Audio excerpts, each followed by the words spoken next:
तो इनके around, magnet के अराउंड जो स्पेस है, मैग्नेट के अराउंड जो स्पेस है, वहां पे ये फोर्स ऑफ अट्रैक्शन या फोर्स ऑफ रिपल्शन दिखा सकता है। एक तो लोहा, आयरन और निकल, इन जैसी चीजों को ये अट्रैक्ट करता है, या उस सबस्टेंस को जिसमें ये पाए जाते हैं। जैसा एक मैग्नेट, बार मैग्नेट था, उसके आसपास एक मैग्नेटिक फील्ड था, तो इसने बोला करंट कैरिंग कंडक्टर भी मैग्नेट की तरह एक्ट करता है, उसके आसपास भी मैग्नेटिक फील्ड होता है। कब तक? जब तक उसमें करंट रहती। हेलो बच्चों, कैसे हैं आप सब? मैं आपको खुशामदीद कहता हूं, वेलकम करता हूं आप सबका अपनी इस नेक्स्ट और लास्ट फिजिक्स की क्लास में, जिसमें हम पढ़ने जा रहे हैं मैग्नेटिक इफेक्ट ऑफ करंट। तो ये वाला चैप्टर बहुत ही अहम, बहुत ही इंपॉर्टेंट है आप सबके लिए। आज आपको इमेजिनेशन से काम लेना पड़ेगा, मैथमेटिक्स बहुत ही ज्यादा कम ना होने के बराबर है यहां पे। तो आज आप इमेजिन करने की कोशिश करेंगे और समझने की कोशिश करेंगे। तो बिना अपना वक्त जाया किए हुए हम स्टार्ट करेंगे और हम देखेंगे कि आज हम क्या क्या पढ़ने वाले हैं। चलो देखिए, इस वाले टॉपिक में, इस वाले चैप्टर में हम पढ़ेंगे ऑयस्टर एक्सपेरिमेंट। मैग्नेटिक फील्ड क्या होता है, मैग्नेटिक फील्ड लाइंस क्या होती है, ये हम अच्छे से समझेंगे। इसके बाद magnetic field due to current carrying conductor. Current carrying conductor भी मैग्नेटिक फील्ड पैदा करता है। एक तो स्ट्रेट का पढ़ेंगे, स्ट्रेट करंट कैरिंग कंडक्टर, फिर एक रिंग का पढ़ेंगे और सॉलिनॉइड का पढ़ेंगे। समझ आ रही है बात? फिर पढ़ेंगे तीसरा, force on A current carrying conductor, force on A current carrying conductor in A magnetic field. अगर हम करंट कैरिंग कंडक्टर को मैग्नेटिक फील्ड में रखेंगे, उस पर क्या फोर्स अप्लाई होगा, यह भी पढ़ेंगे आज। और लास्ट में हम पढ़ेंगे डोमेस्टिक इलेक्ट्रिक सर्किट्स, जो घर में हमारे सर्किट्स होते हैं, उनके बारे में आज हम पढ़ेंगे। ठीक है, तो तैयार हो जाओ आप सब तैयार हो जाओ। देखिए, पहले हमको पता होना चाहिए कि मैग्नेट होता क्या है, इसकी प्रॉपर्टीज क्या है, फिर आगे जाके हम पढ़ेंगे magnetic effect due to current. पहले मैग्नेट का तो पता होना चाहिए ना, मैग्नेट होता क्या है, करता क्या है, इसका काम क्या है। समझ में आ रही है बात? चलो देखते हैं। इट्स एन ऑब्जेक्ट, ये एक ऐसी चीज है विच अट्रैक्ट सबस्टेंसेस, जो सबस्टेंसेस को अट्रैक्ट करता है। क्या सारे सबस्टेंसेस को? नहीं, सारे सबस्टेंसेस को नहीं, कंटेनिंग आयरन, निकल एंड एलॉयज ऑफ दीज। एक तो लोहा, आयरन और निकल, इन जैसी चीजों को ये अट्रैक्ट करता है, या उस सबस्टेंस को जिसमें ये पाए जाते हैं, एलॉयज। कोई चीज होगी उसके साथ आयरन मिली होगी, तो ये उसको भी अट्रैक्ट करेगा। समझ आ रही है बात? चुंबक, चुंबक बोलते हैं, या कहराब, कश्मीरी में कहराब बोलते हैं, मैग्नेट। समझ आ रही है बात? इसको हम बोलते हैं मैग्नेट, जो आयरन वाली चीजों को, या आयरन को, निकल को, या एलॉयज ऑफ दीज सबस्टेंसेस, इनको अट्रैक्ट करता है, अपनी तरफ खींचता है। समझ आ रही है बात? तो दो शेप्स दिए गए हैं यहां पे। ऐसा भी हो सकता है हमारा magnet, U shaped, horseshoe shaped, या तो ये वाला हो सकता है, ये सिलेंड्रिकल भी हो सकता है, रेक्टेंगुलर भी हो सकता है। इसको बोलते हैं बार मैग्नेट, इसको बोलते हैं बार मैग्नेट, इसको बोलते हैं हॉर्सशू, हॉर्सशू शेप्ड, इसको बोलते हैं बार मैग्नेट। समझ आ रही है बात? अभी के लिए ये स्क्रैच, ठीक है, स्क्रैच से। सम फैक्ट्स अबाउट मैग्नेट, कुछ खुसूसियात, मैग्नेट कैसा दिखेगा, कैसा होता है, थोड़ी सी प्रॉपर्टीज इसमें। समझ आ रही है बात? चलो देखते हैं। Always a dipole, always a dipole, हमें पता होना चाहिए मैग्नेट, ये जो मैग्नेट होता है, इसके दो पोल्स होते हैं, दो साइड्स होते हैं, ठीक है। डाइपोल, दो साइड्स, टू साइडेड। ऑलवेज दो पोल होते हैं वहां पे, जो अपोजिट होते हैं, अपोजिट इन नेचर। समझ आ रही है बात? एक पोल को हम बोलते हैं नॉर्थ पोल और दूसरे को बोलते हैं साउथ पोल। एक को बोलते हैं नॉर्थ पोल, दूसरे को बोलते हैं साउथ पोल। समझ आ रही है बात? जैसे हमने चार्जेस में पढ़ा था, एक पॉजिटिव चार्ज, दूसरा नेगेटिव चार्ज। क्योंकि उन दोनों का नेचर पूरा डिफरेंट था, एक दूसरे के अपोजिट था। यहां पे भी ऐसा ही है, नॉर्थ पोल और साउथ पोल का नेचर एक दूसरे के अपोजिट होता है। समझ आ रही है बात? क्या आपको ये बात समझ में आ गई? दूसरी बात, वहां पे हमने पढ़ा था, चार्जेस में हमने पढ़ा था, like charges repel each other, unlike charges attract each other. यहां पे like poles repel each other and unlike poles attract each other. Similar condition, ठीक है? Like poles repel each other, like poles repel each other, like poles repel each other, unlike poles attract each other. ये तो याद रहेगा, ये तो याद रहेगा, opposite poles attract each other. समझ आ रही है बात? बहुत ही अहम बात, इस पे ऑब्जेक्टिव आ सकता है, एमसीक्यू आ सकता है। समझ आ रही है बात? पॉइंट क्या है? Two poles can not be separated, two poles can not be separated. ये है हमारे पास, मैं बार मैग्नेट की ही एग्जांपल लूंगा बार बार।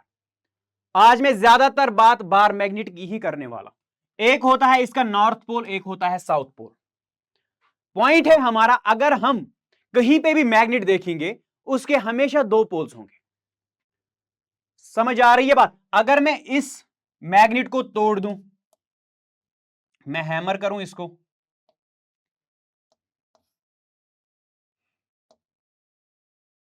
ऐसा कुछ, ये जो दो पार्ट्स बन गए, यहां से नॉर्थ था, यहां से साउथ था, क्या हमने नॉर्थ पोल और साउथ पोल को अलग किया?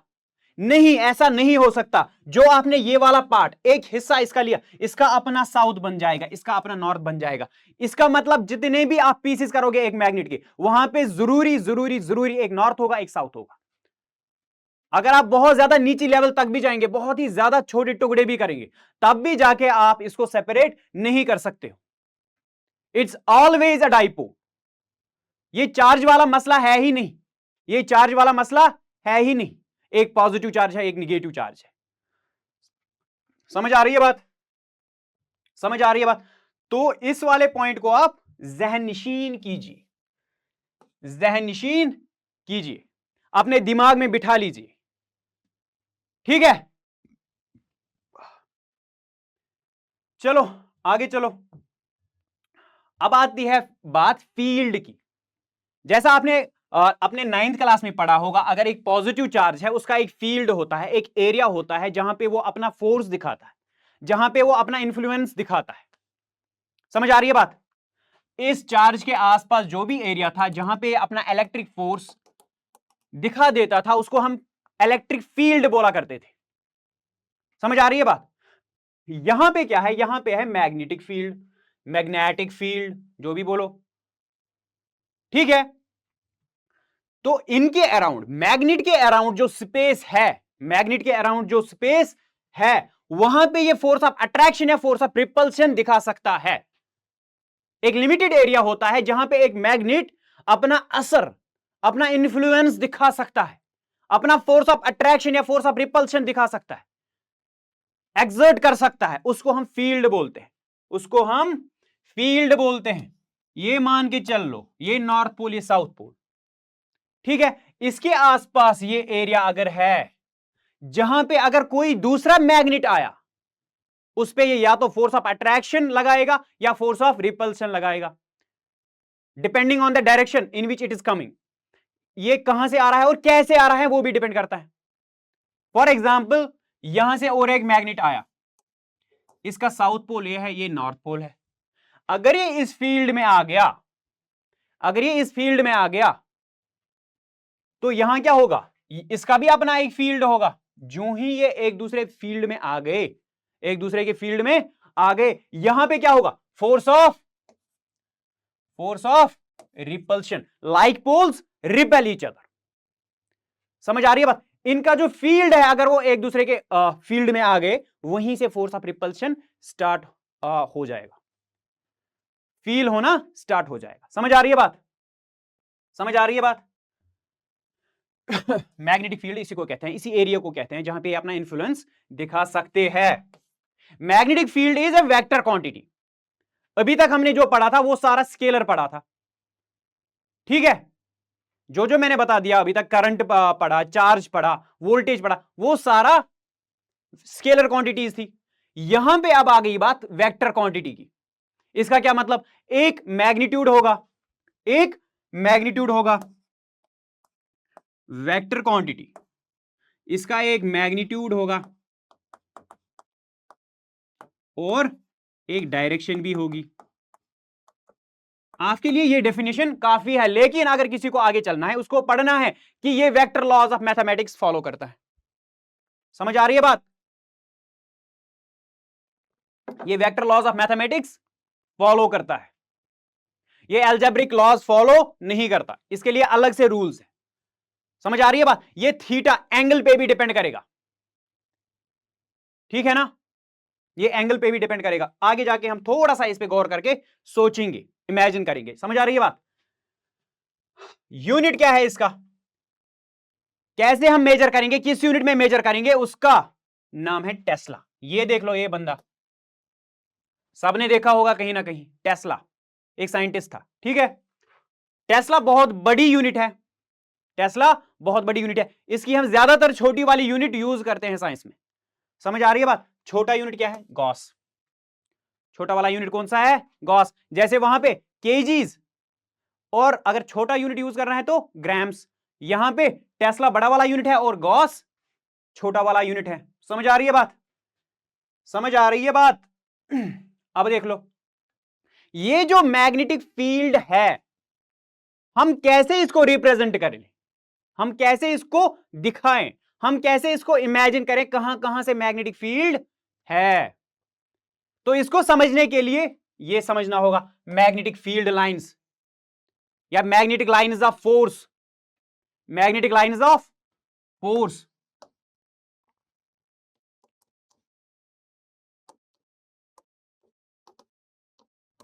Magnetic lines of force. चलो देखो, ये जो मैग्नेट के अराउंड मैग्नेटिक फील्ड होता है, इनको हम मैग्नेटिक लाइंस ऑफ फोर्स या मैग्नेटिक फील्ड लाइन से डिस्क्राइब या दिखा देते हैं।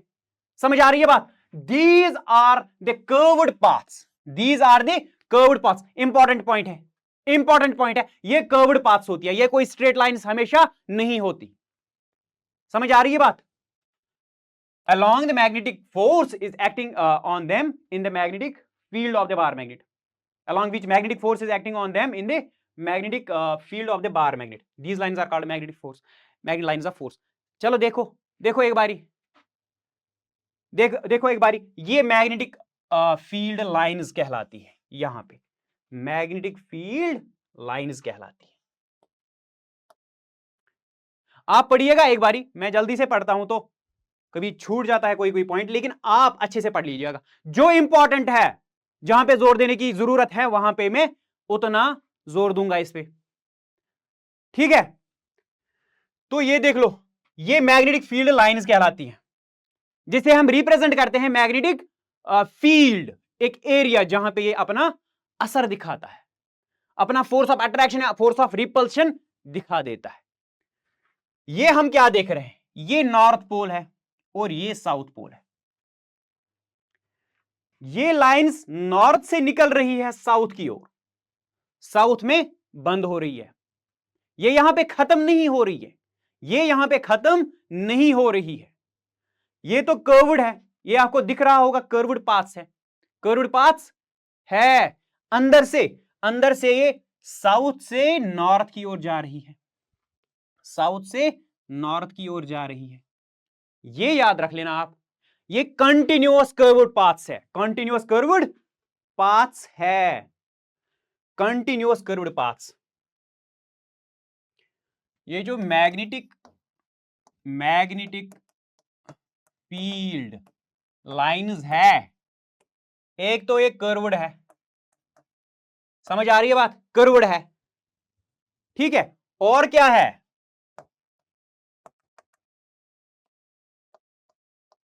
कंटिन्यूअस भी है, कंटिन्यूअस भी है, ये कहीं ब्रेक नहीं होती, ये कहीं ब्रेक नहीं होती। यहां की ओर देख लो, ये साउथ पोल, ये नॉर्थ पोल, ये नॉर्थ से निकल रही है साउथ में, यहां से निकल के यहां आ गई, अंदर से साउथ से नॉर्थ जा रही है। इनसाइड द मैग्नेट अगर हम इमेजिन करें तो ये साउथ से नॉर्थ जा रही है, तो कर्व्ड पाथ कंटिन्यूअस पाथ बना रही है। समझ आ रही है बात? इसी तरह यहां से भी होगा, यहां से निकल के साउथ में जा रही है, अंदर साउथ से नॉर्थ में जा रही है। ठीक है, समझ आ रही है बात? इसी तरह बहुत सारी सर्कल्स या कर्व्ड पाथ्स बन जा रही है।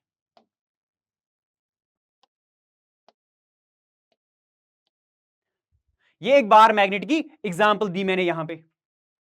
क्या क्या है? कर्व्ड है, कंटिन्यूअस है। ठीक है, ठीक है, आगे जाके और ज्यादा पढ़ेंगे इस बारे में, मैग्नेटिक लाइंस ऑफ फोर्स कैसी होती है। तो हमें कैसे पता चला कि ये कर्व्ड है? हमें कैसे पता चला? ये हम लाइन से ही दिखा सकते हैं। हम ऐसा क्यों नहीं कर सकते? ये यहां पे हमारा मैग्नेट है, ये नॉर्थ, ये साउथ, ये हम ऐसा क्यों नहीं दिखा रहे? कैसा सर? ऐसा भी तो हो सकता था। ये यहां का सारा जो एरिया है, यहां पे फील्ड है, यहां पे अपना फोर्स दिखा रहा है, ऐसा क्यों नहीं है? ये लाइंस ही क्यों है? ये लाइंस ही क्यों है? ये पूरा एरिया कवर क्यों नहीं कर रहा? इसके लिए कोई रीजन तो होना चाहिए। एक एक्सपेरिमेंट किया गया जहां पे आयरन फिलिंग्स, लोहे के छोटे छोटे दाने लोहे के रखे गए एक प्लेट पे, मान लो एक कार्डबोर्ड पे रखे गए लोहे के छोटे छोटे टुकड़े, और लाया गया बार मैग्नेट। ये देख लो, ये यहां पे बार मैग्नेट है, नॉर्थ पोल और साउथ पोल। ठीक है, नॉर्थ पोल और साउथ पोल। ये इस बार मैग्नेट को रखा गया इसी कार्डबोर्ड पे। ठीक है, तो ये सारी आयरन फिलिंग्स जो थी, ये एक पर्टिकुलर अरेंजमेंट में आ गई, एक पर्टिकुलर अरेंजमेंट में आ गई। कैसी? ये देख लो अरेंजमेंट कैसा था। दिख रहा है? दिख रहा है जैसे लाइंस बन रही है, दिख रहा है, दिख रहा होगा आप लोगों को। ठीक है, ये कुछ ऐसा लग रहा है, लाइंस दिख रही है। पूरा अगर पूरा ये कवर हो जाता, सेम डेंसिटी में कवर हो जाता, सेम डेंसिटी होती हर जगह, तो हम बोल देते पूरा एरिया सेम फील्ड का है, सेम फोर्स एक्सर्ट कर रहा है। लेकिन ऐसा नहीं है, यहां पे जैसे लाइंस बन रही है, ये जो आयरन फिलिंग्स थी, ये लोहे के छोटे छोटे दाने थे, लाइंस में अरेंज हो गई। समझ आ रही है बात? तो इसके जरिए, इस एक्सपेरिमेंट के थ्रू हमने ये डिस्क्राइब किया कि ये वाली लाइंस कर्व्ड पाथ्स है, कर्व्ड पाथ्स है। समझ आ रही है बात? आई होप आपको ये समझ में आ रहा होगा। ठीक है, क्या आप ये इमेजिन कर पा रहे हो? आई होप आपको ये इमेजिन हो रहा होगा। तो यहां पे जो बात है, पोल की बात, यहां पे बहुत ही ज्यादा घनी लाइंस है, डेंस लाइंस है। तो क्या मतलब है इसका? ये जो यहां का फील्ड है, जहां पे लाइंस उतनी ज्यादा घनी नहीं है, यहां की जो लाइंस है, जो उतनी ज्यादा घनी नहीं है, उतनी ज्यादा डेंस नहीं है, तो यहां का फील्ड थोड़ा सा कमजोर, स्मॉल। ठीक है, इसका उतना ज्यादा फोर्स ऑफ अट्रैक्शन या रिपल्शन फील नहीं होता। लेकिन ये जो यहां पे पोल है, जहां पे मैग्नेटिक फील्ड लाइंस बहुत ज्यादा घनी दिख रही है, वहां का फोर्स बहुत ही स्ट्रांग होता है, वहां का फोर्स बहुत ही ज्यादा स्ट्रांग होता है। आ रही है बात समझ में? आ रही है बात समझ में? आगे जाके फिर से पढ़ेंगे, एक ही स्लाइड में थोड़ी सब कुछ पढ़ाऊंगा। हैं जी? हैं जी? याद रखो। अब पढ़ेंगे प्रॉपर्टीज ऑफ दीज लाइंस।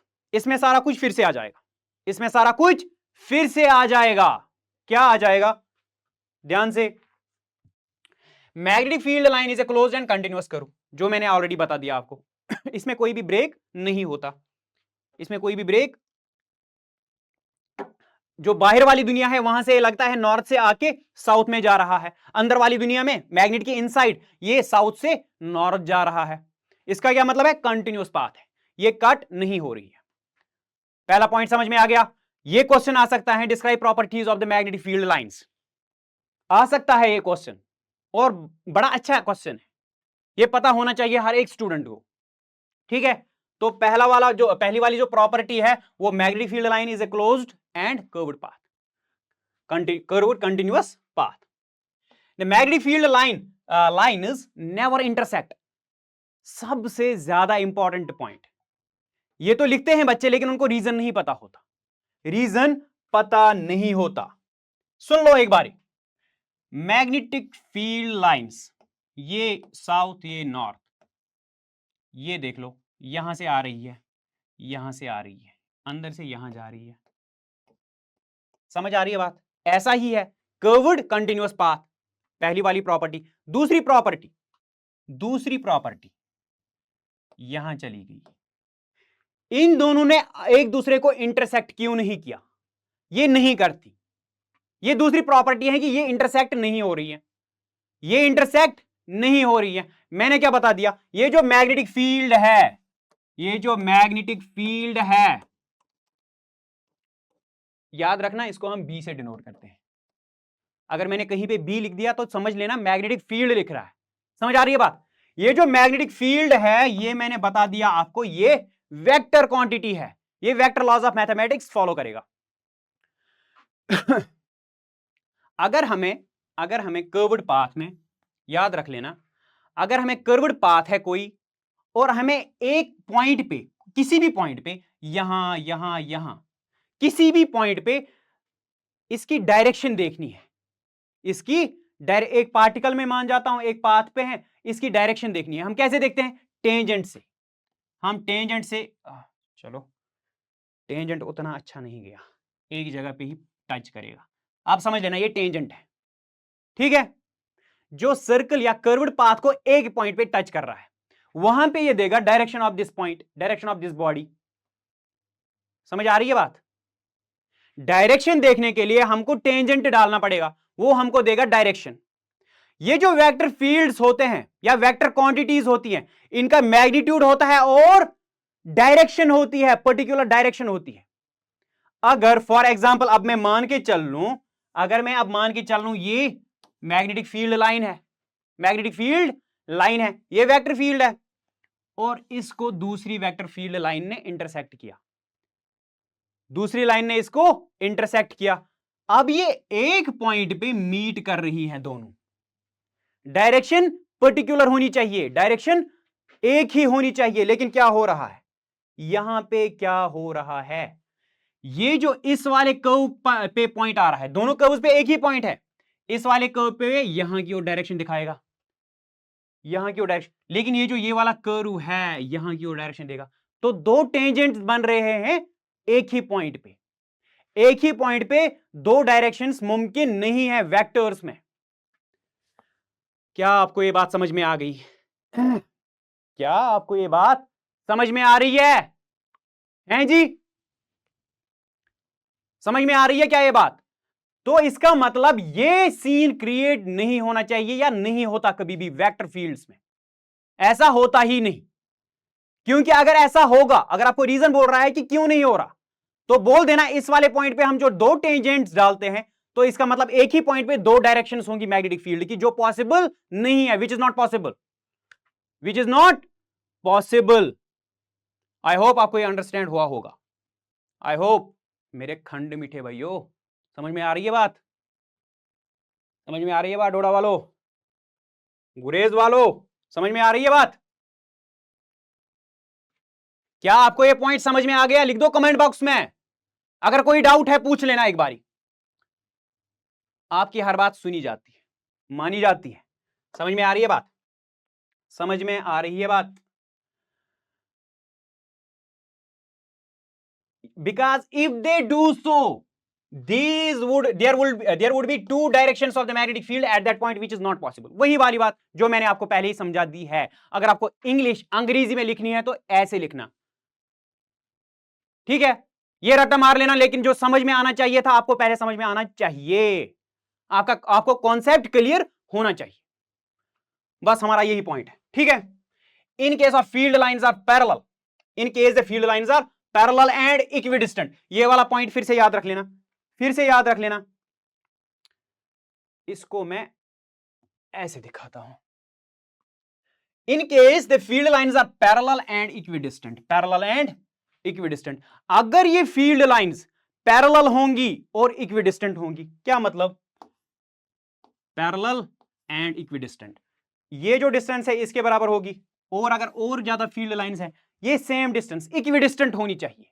जितनी डिस्टेंस इस और इसके दरमियान है, इतनी ही इन दोनों के, इतनी ही इन दोनों के।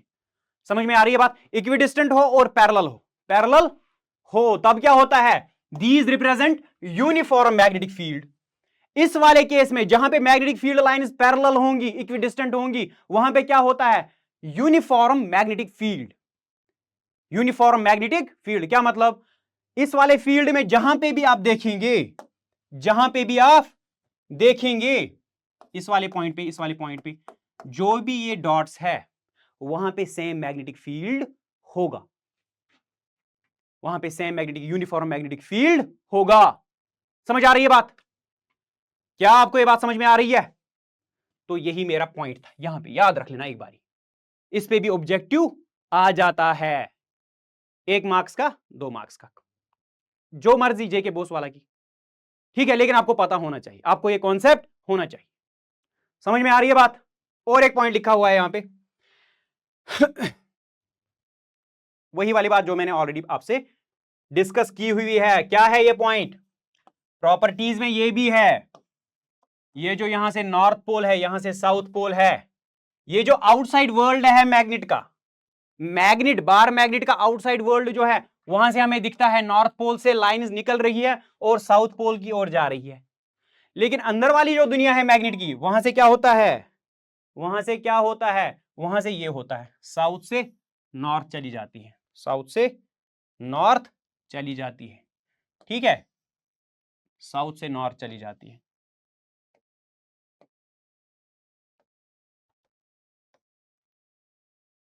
समझ आ रही है बात? बाहर वाली दुनिया जो है, आउटसाइड क्या हो रहा है? ये नॉर्थ से साउथ की ओर जा रही है, और इनसाइड क्या होता है? इनसाइड द मैग्नेट साउथ से नॉर्थ जा रही है। ये भी आप याद रख लेना, इस पे भी क्वेश्चन आ जाते हैं। एक क्वेश्चन बन सकता है कि टोटल प्रॉपर्टीज या 2-4 प्रॉपर्टीज लिख दो मैग्नेटिक फील्ड लाइंस की, सारी लिख देना। अगर बोल रहा है, 1 नंबर का क्वेश्चन आ सकता है कि आउटसाइड मैग्नेटिक फील्ड लाइंस कहां जा रही है, कहां से कहां जा रही है, किस पोल से किस पोल की तरफ जा रही है? From north to south, inside the magnet south to north. ठीक है ना बच्चों? ठीक है ना? अगर आपको प्रॉपर्टीज दिखनी है तो सारी लिख देना, 1 2 3 4 प्रॉपर्टीज है, एक बारी फिर से पढ़ लेना, आप अच्छे से पढ़ लेना। अब आते हैं मुद्दे पे। ये हो गई मैग्नेटिक फील्ड लाइंस की बातें। अब आ रहे हैं मुद्दे पे, magnetic field due to current carrying conductor, जो हमारे टॉपिक का नाम था, चैप्टर का नाम था।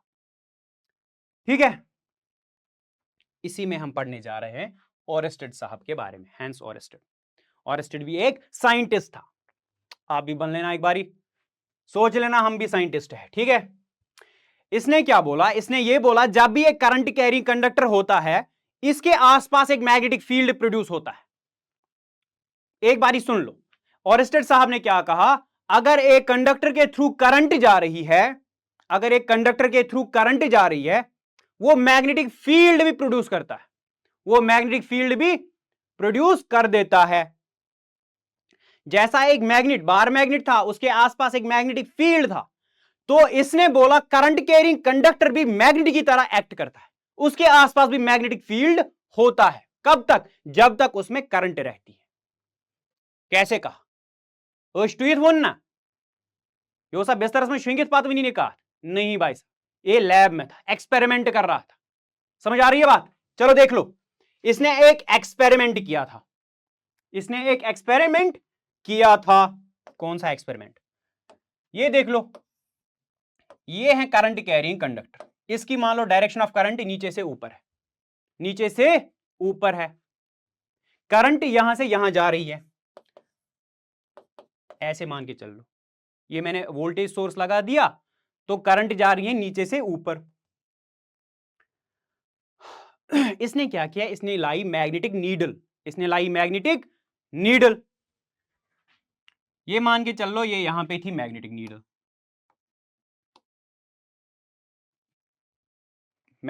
थी यहां पे, या मैग्नेटिक कंपास जो मैग्नेटिक फील्ड को डिटेक्ट कर सकता है। मैग्नेटिक फील्ड को कौन डिटेक्ट कर सकता है? अगर मैग्नेटिक फील्ड के सामने एक और छोटा सा मैग्नेट लाया जाए, वो तो डिफ्लेक्ट हो जाएगा, या तो अट्रैक्ट हो जाएगा, या तो रिपेल हो जाएगा। फोर्स उस पर अप्लाई होगा ना। तो मान के चलो ये मैग्नेटिक नीडल यहां पे लाई गई, अभी ये फील्ड से बहुत ज्यादा दूर है तो कोई डिफ्लेक्शन नहीं है। अभी तक इसको समझ में नहीं आया कि कोई मैग्नेटिक फील्ड है यहां पे। एक बारी क्या हो गया, ये मैग्नेटिक नीडल जो है इसके सामने आ गई, ये खुद नहीं आ गई, रख दी गई, ठीक है। अगर मैग्नेटिक नीडल इसके पास आ गई, ये जो करंट कैरिंग कंडक्टर था, ये वो वाला कंडक्टर जिसके थ्रू करंट चल रही है, अगर इसके सामने लाया गया तो क्या पाया गया, इसमें डिफ्लेक्शन आ गई। ये जो नीडल है इसमें डिफ्लेक्शन आ गई, ये डिफ्लेक्ट हो गई। अरे वाह, ऐसा क्या हो गया? इसका मतलब है ये जो मैग्नेटिक नीडल थी ये तभी डिफ्लेक्ट होती है जब इसके आसपास में कोई मैग्नेटिक फील्ड होगा, जिसके अगर इसके आसपास मैग्नेटिक फील्ड होगा। मैग्नेट तो था नहीं कोई आसपास, आसपास एक ही चीज थी, करंट कैरिंग कंडक्टर। दो बार फिर से एक्सपेरिमेंट किया, तीसरी बार चौथी बार, बार बार यही वैल्यूज आ रही थी, बार बार यही रिजल्ट्स आ रहे थे, रिजल्ट्स यही आ रहे थे कि ये डिफ्लेक्ट हो रहा था। सारे मैग्नेट्स को हटा दो, अगर आसपास कोई भी मैग्नेट है हटा दो, एक करंट कैरिंग कंडक्टर रख दो, एक मैग्नेटिक नीडल रख दो, डिफ्लेक्शन आ रही है। इसका क्या मतलब है? ये जो करंट कैरिंग कंडक्टर है ये भी मैग्नेटिक फील्ड प्रोड्यूस करता है। अगर इसका करंट बंद किया गया, करंट खत्म की गई, करंट खत्म की गई, इसका क्या मतलब है? Switch off. अगर इसके थ्रू कोई करंट नहीं है, अब फिर से डिफ्लेक्शन खत्म और कोई डिफ्लेक्शन नहीं आई नीडल में। जब भी करंट चली तो डिफ्लेक्शन आ गई। क्या आपको इस एक्सपेरिमेंट का रिजल्ट पता चला? क्या आपको यह समझ में आ गया? क्या आपको यह बात समझ में आ गई? समझ आ रही है बात? और फिर इसके बारे में बहुत सारे केसेस, ये केसेस सुन के डरा मत करो। एक केस, दूसरा केस, तीसरा केस, एक ही केस है, डिफरेंट तरीके से करते हैं। क्या फैक्टर्स, हम ये जो फैक्टर्स इसके होते हैं, ठीक है, कैरेक्टरिस्टिक्स चेंज करते हैं। चलो मान के चलते हैं ये इसके थ्रू आई करंट जा रही है, मैग्नेटिक फील्ड, मैग्नेटिक नीडल में डिफ्लेक्शन आ रही है, मैग्नेटिक फील्ड में डिफ्लेक्शन आ रही है। अब देख लो, अब अगर हमने करंट थोड़ी सी बढ़ा दी, अब अगर हमने करंट थोड़ी सी बढ़ा दी तो क्या होता है? डिफ्लेक्शन ज्यादा हो रही है, डिफ्लेक्शन ज्यादा हो रही है, more deflection in magnetic needle. Magnetic needle है, मैग्नेटिक कंपास लिख दो, एक ही बात है। समझ आ रही है बात? समझ आ रही है बात? अगर हमने करंट कम कर दी, अगर हमने करंट कम कर दी तो डिफ्लेक्शन भी कम होती है, less deflection in magnetic needle, magnetic needle. समझ आ रही है बात? तो इसका यह मतलब होगा ये जो डिफ्लेक्शन है it depends on the amount of current going through a conductor, going through a, कितनी ज्यादा डिफ्लेक्शन होगी अमाउंट ऑफ करंट पे डिपेंड है। एक बात तो समझ में आ गई, एक बात तो समझ में आ गई। दूसरी बात बहुत ही ज्यादा इंपॉर्टेंट, ये कितनी दूरी पे है, ये कितनी दूरी पे है? मैं मान के चल रहा हूं आर दूरी पे। डरा मत करो, मैथमेटिक्स से जो डरता है यहां पे एक बारी समझ लो, ये आर डिस्टेंस है, ये इस दूरी पे भी डिपेंड करता है। मैंने पहले ही बता दिया था जब ये नीडल ये करंट कैरिंग कंडक्टर से बहुत ज्यादा दूरी पे था तो कोई भी डिफ्लेक्शन नहीं थी। अब इसके पास आ गई तो डिफ्लेक्शन आ गई। तो क्या मतलब है? अगर ये डिस्टेंस, ये जो इस पे फोर्स अप्लाई होता है या डिफ्लेक्शन मान के चलो, डिफ्लेक्शन इन द नीडल,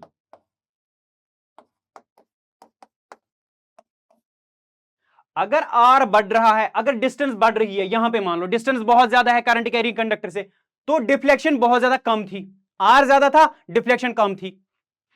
क्या आपको ये बात समझ में आ रही है? अब जाके आर कम हो गया, आर कम हो गया, डिफ्लेक्शन बढ़ रही है, तो ये distance from the current carrying conductor पे भी डिपेंड है। और एक बात होगी, तीसरी बात, अब तीसरी बात बहुत ज्यादा इंपॉर्टेंट, इसको मैं फिर से एक बारी समझा दूंगा, लेकिन ये मैं अब जो बोलने वाला हूं ये बहुत ज्यादा इंपॉर्टेंट है। पहली बारी में समझ लेना क्योंकि बहुत ज्यादा आसान भी है, हैं जी? अब कंडक्टर जो था पहले तो नीचे से ऊपर जा रही थी करंट, अब ऊपर से नीचे, अब ऊपर से नीचे। ये वाला केस भी स्टडी किया गया कि अगर हम डायरेक्शन ऑफ करंट चेंज करेंगे, क्या डिफ्लेक्शन में कोई चेंज आएगी? क्या डिफ्लेक्शन में कोई चेंज आएगी? ये लाया गया कंपास या मैग्नेटिक नीडल। पहले ये दिखा रहा था यहां की ओर डिफ्लेक्शन, समझ आ रही है बात, लेफ्ट हैंड की तरफ। अब जाके ये दिखा रहा है डिफ्लेक्शन राइट हैंड की तरफ। डायरेक्शन ऑफ डिफ्लेक्शन चेंज हो गई, डायरेक्शन ऑफ डिफ्लेक्शन चेंज हो गई। कब? जब हमने डायरेक्शन ऑफ करंट को अपोजिट कर लिया, ऊपर से नीचे। समझ आ रही है बात? क्या आपको ये बात समझ में आ रही है? जब नीचे से ऊपर करंट जा रही तो एक तरफ की डिफ्लेक्शन दिखा रही थी। अब ऊपर से नीचे करंट आ रही है, अब डिफ्लेक्शन की डायरेक्शन चेंज हो गई। आई होप आपको ये समझ में आया होगा, हैं जी? ये क्यों हो रहा है आगे जाके आपको ज्यादा और ज्यादा समझ में आ जाएगा। बने रहिए, बस आप बने रहिए मेरे साथ, ठीक है? ठीक है ना बच्चों? क्या देखा? ओरेस्टेड ने क्या बोला? Current carrying conductor produces magnetic field around it.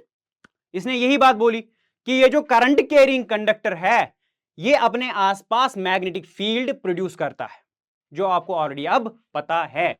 और दूसरी बात, if a compass needle is kept in vicinity of the current carrying conductor, the needle is found to deflect in the definite direction। एक particular direction में deflect होती है needle, लेकिन if the direction of current is in the wire is reversed, वही वाली बात, अगर direction of current reverse की गई ऊपर से नीचे, तब जाके deflection, then direction of deflection of the needle is reversed, वही वाली बात। तो अपोजिट डायरेक्शन में अब नीडल डिफ्लेक्ट हो जाएंगी, जो मैंने अभी तक आपको बोला। ये वाला यही एक्सपेरिमेंट, ये वाली फिगर आपको टेक्स्ट में भी मिलती है, समझ? इनफैक्ट ये टेक्स्ट की ही फिगर है, जहां पे यहां पे आपको ज्यादा ध्यान देना होगा।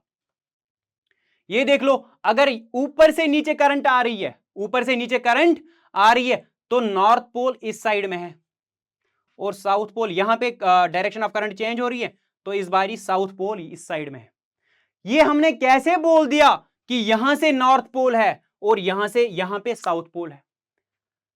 एक याद रखना, एक रूल याद रखना, अगर आपको यह देखना है कि मैं कहां से नॉर्थ लिखूं और कहां से साउथ लिख लूं, बहुत सारे बच्चों को यह पता नहीं होगा। आई गारंटी बहुत सारे बच्चों को यह पता नहीं होगा, इसने यहां से ही नॉर्थ क्यों लिखा है और यहां से ही साउथ क्यों लिखा है। आगे जाके आप अच्छे से इसको पढ़ोगे, लेकिन अभी के लिए अगर आपको याद नहीं रह रहा कोई बात नहीं, लेकिन अगर किसी को याद रह रहा है then it's good for you, समझ आ रही है बात? एक काम कर लो, ये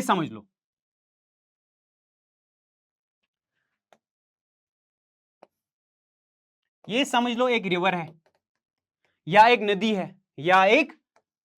है, ठीक है? कैनाल,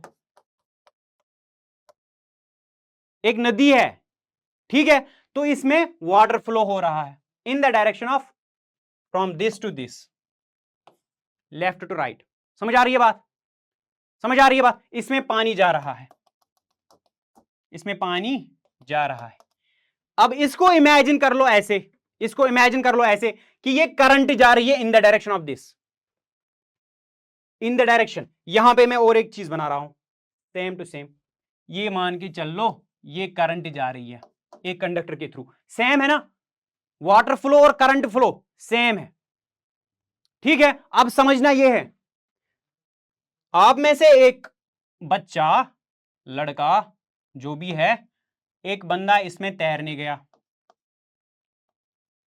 ये तैर रहा है,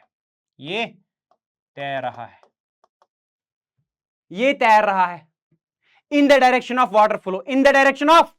वाटर फ्लो, तो इसका जो लेफ्ट साइड है और ये जो राइट साइड है, इसका लेफ्ट साइड हमेशा नॉर्थ होगा और राइट साइड हमेशा साउथ होगा, ये याद रख लेना।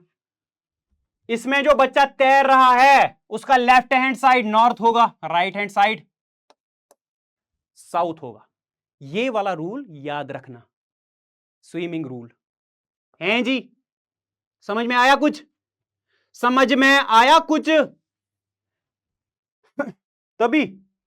तभी यहां देख लो, ये जो डायरेक्शन ऑफ करंट है ऊपर से नीचे, अब मान के चलो ये बच्चा नीचे की ओर तैर रहा है, जो लेफ्ट हैंड साइड है नॉर्थ है, क्या यही है? हां सर यही है। अब यहां पे देख लो डायरेक्शन ऑफ करंट ऊपर से नीचे ऐसे तैर रहा है, अब मीम मत बनाना मेरा, है जी, यहां से तैर रहा है तो लेफ्ट हैंड साइड यहां आ जाएगा तैरते तैरते, तो नॉर्थ ऑन द लेफ्ट होगा। अगर किसी को याद रहता है बड़ी बात है, आगे जाके आप 12th में इसको डिटेल में पढ़ेंगे। ठीक है, ठीक है ना बच्चों?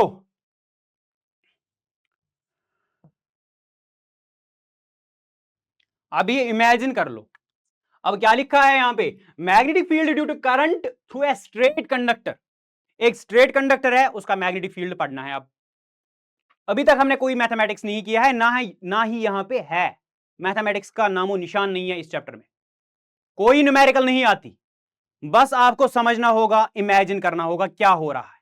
अगर आपका इमेजिनेशन पावर अच्छा है तो ये चैप्टर आपके लिए घास है, घास हैं जी, चढ़ते जाओ। ठीक है आप नहीं, आप नहीं, ठीक है। तो ये देख लो क्या लिखा है, ये तो सबको पता ही है। अब जो मैग्नेटिक, अगर एक करंट कैरिंग कंडक्टर है उसके आसपास मैग्नेटिक फील्ड प्रोड्यूस होता है, पहला वाला पॉइंट वही है, फिर से लिखा हुआ है, direction of magnetic field due to straight current carrying conductor can be mapped by means of small compass needle. वही वाली बात जो ओरेस्टेड साहब ने किया था कि डायरेक्शन ऑफ मैग्नेटिक फील्ड कैसे उसको पता चला, उसने एक मैग्नेटिक नीडल रखा सामने, उससे उसको पता चला नॉर्थ पोल कहां जाएगा और साउथ पोल कहां जाएगा। स्विमिंग रूल, स्विमिंग रूल, ठीक है।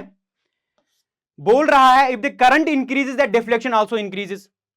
सेम बात मैंने पढ़ाई आपको, अगर करंट बढ़ रही है डिफ्लेक्शन बढ़ रही है, अगर करंट बढ़ रही है, अगर करंट बढ़ रही है तो deflection, deflection in the needle भी बढ़ रही है। इसका क्या मतलब, अगर करंट कम हो रही है तो डिफ्लेक्शन भी कम ही हो जाएगी। और मैंने क्या बोला था, distance from the current carrying conductor r, ठीक है। यहां पे I बाय आर लिखा हुआ है, B is directly proportional to I by r, ये याद रख लेना। अगर मैथमेटिक्स से याद नहीं रह रहा बस ये वाले पॉइंट्स याद कर लेना, ठीक है। अगर R बढ़ रहा है, डायरेक्शन, ये distance between the magnetic compass and the current carrying conductor, अगर ये बढ़ रहा है तो मैग्नेटिक फील्ड, ये जो डिफ्लेक्शन इन द कंपास कम हो रही है, अगर R बढ़ रहा है। वही वाली बात जो मैंने पहले ही समझा दी, अब यही बात फिर से लिखी हुई है, ठीक है, मैं रिपीट नहीं करूंगा, ठीक है। वही वाली बात फिर से, डिफ्लेक्शन कम हो रही है अगर R बढ़ रहा है, डिस्टेंस। अब बात है कि हम ये जो मैग्नेटिक फील्ड अराउंड एक कंडक्टर, करंट कैरिंग कंडक्टर है, हमको कैसे पता चलेगा। एक मशहूर रूल है, right hand thumb rule, right hand thumb rule. ये देख लो, मैंने दो इमेज रखी हैं आपके लिए, ठीक है। राइट हैंड थंब रूल याद रख लेना, राइट हैंड दायां हाथ, थंब रूल अंगूठे वाला रूल, अंगूठे वाला रूल। देख लो एक बारी गौर से देख लो, आपको भी साथ साथ ये करना पड़ेगा। नोट्स लिखने की जरूरत नहीं है, आपको मिल जाएंगे। अभी आप इमेजिन कर लो क्या हो रहा है, क्या हो रहा है। ये देख लो, अगर आपको पूछ रहा है, अगर आपको पूछ रहा है, अरे भाई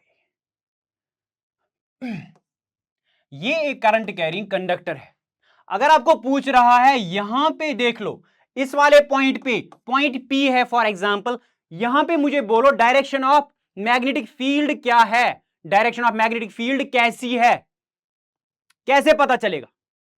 इसके लिए रूल दिया गया है right hand thumb rule, right hand thumb rule. क्या बोलता है राइट हैंड थंब रूल, ये बोल रहा है ये current conductor, conductor current carrying conductor है, यही बात है बच्चों, अंग्रेजी अंग्रेजी, ठीक है।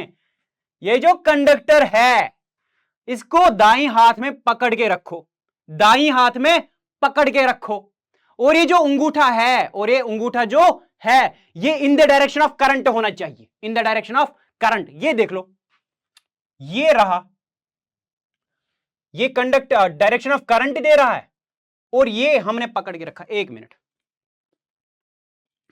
यहां पे है कुछ,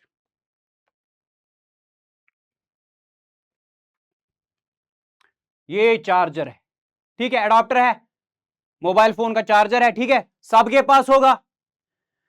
ये मान के चल लो, ये हमने प्लग इन किया तो करंट जा रही है यहां से यहां, नीचे से ऊपर जा रही है कि नहीं, जा रही है कि नहीं। अब मैं इसको पकड़ रहा हूं, इन the direction of current thumb है, ये थंब है in the direction of current. ये जो यहां पे कर्ल ऑफ फिंगर्स है, ये डायरेक्शन ऑफ करंट दे रही है, ये डायरेक्शन ऑफ मैग्नेटिक फील्ड दे रही है, सॉरी, ये डायरेक्शन ऑफ मैग्नेटिक फील्ड दे रही है। कौन? Curl of fingers. ये देख लो, इस वाले पॉइंट पे अगर हमें बोल रहा है डायरेक्शन ऑफ मैग्नेटिक फील्ड, तो ऐसे पकड़ लो इसको और ऐसे कर लो, curl of fingers, curl of fingers, curl of fingers inside the board. ये टुवर्ड्स द बोर्ड जा रहा है, टुवर्ड्स द बोर्ड जा रहा है, ऐसे ऐसे जा रहा है, टुवर्ड्स द बोर्ड, अंदर की ओर जा रहा है। समझ आ रही है बात? ये अंदर की ओर जा रहा है, ठीक है ना बच्चों? ये है right hand thumb rule, right hand thumb rule. तो ये इनसाइड या टुवर्ड्स,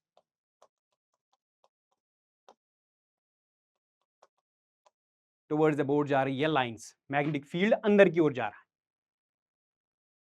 ठीक है। अगर मैंने इस करंट की डायरेक्शन अब चेंज कर दी, अगर मैंने इस डायरेक्शन की करंट की डायरेक्शन चेंज कर दी, क्या क्या होगा? Thumb in the direction of current, thumb in the direction of current, यहां पे मान के चल लो, यहां पे कैसा होगा मैग्नेटिक फील्ड? फिर से अंदर की ओर, towards the board, inside the board जा रही है लाइंस, या मैग्नेटिक फील्ड अंदर जा रहा है। स्नेक स्नेक ऐसे, समझ आ रही है बात? Snake rule. और अगर मैं पूछ लू यहां पे कैसा होगा, यहां पे कैसा होगा, मान लो ऐसे बाहर आ रहा है, इस वाले पॉइंट पे बाहर आ रहा है, outside the board, out of the board lines आ रही है ऐसे, ठीक है।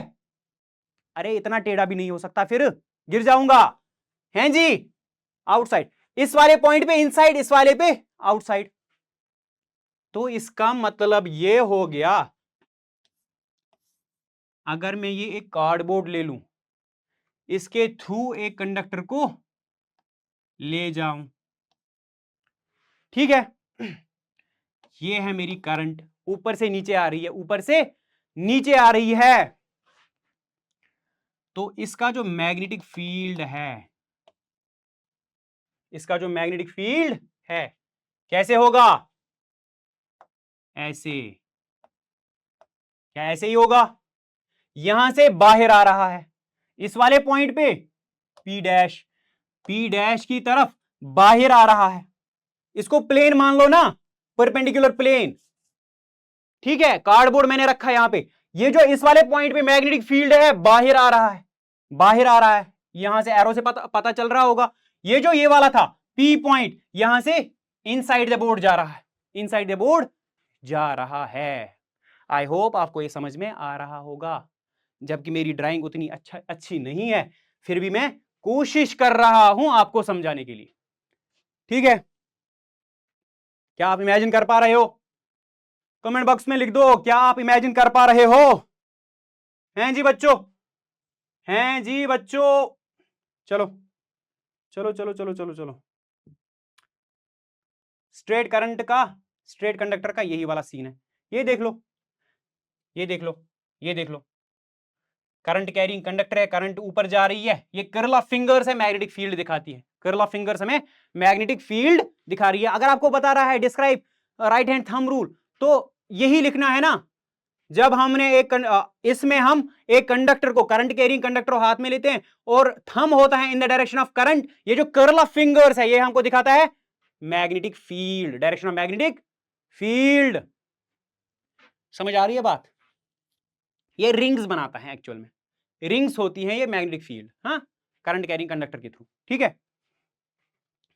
एक बारी याद रख लेना, इसको हम दूसरा नाम भी देते हैं Maxwell's corkscrew rule, Maxwell's corkscrew rule. समझने की मैं कोई बात इस पे नहीं करूंगा, लेकिन दूसरा नाम ये है, ठीक है, याद रख लेना इसका दूसरा नाम, या दूसरे तरीके से इसको समझने की जरूरत है तो कौन सा यूज करेंगे? मैक्सवेल्स कॉर्कस्क्रू रूल, समझ आ रही है बात? ये याद रख लेना एक बारी, इस पे भी क्वेश्चन आ सकता है। नेक्स्ट नेक्स्ट नेक्स्ट नेक्स्ट, बहुत इंपॉर्टेंट, बहुत ही ज्यादा इंपॉर्टेंट।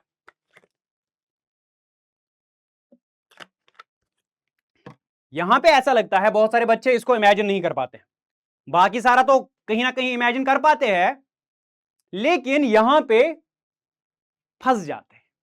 कैसे हो रहा, कैसे हो रहा? Magnetic field due to current through a circular loop.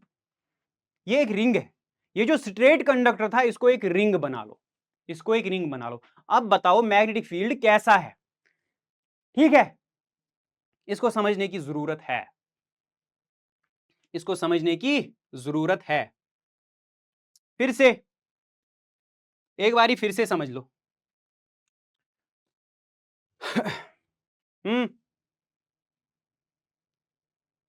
ये रिंग में बना रहा हूं, ये मैं रिंग बना रहा हूं, ये मैं एक रिंग बना रहा हूं।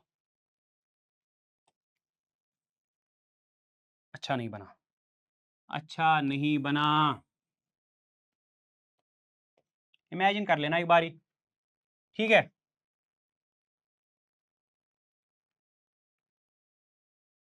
इस टाइम ये वाली डायरेक्शन लेते हैं, anti clockwise direction, anti clockwise direction of current. Direction of current कौन सी है, कौन सी हमने चूज की? Direction of current anti clockwise, anti clockwise, anti clockwise direction.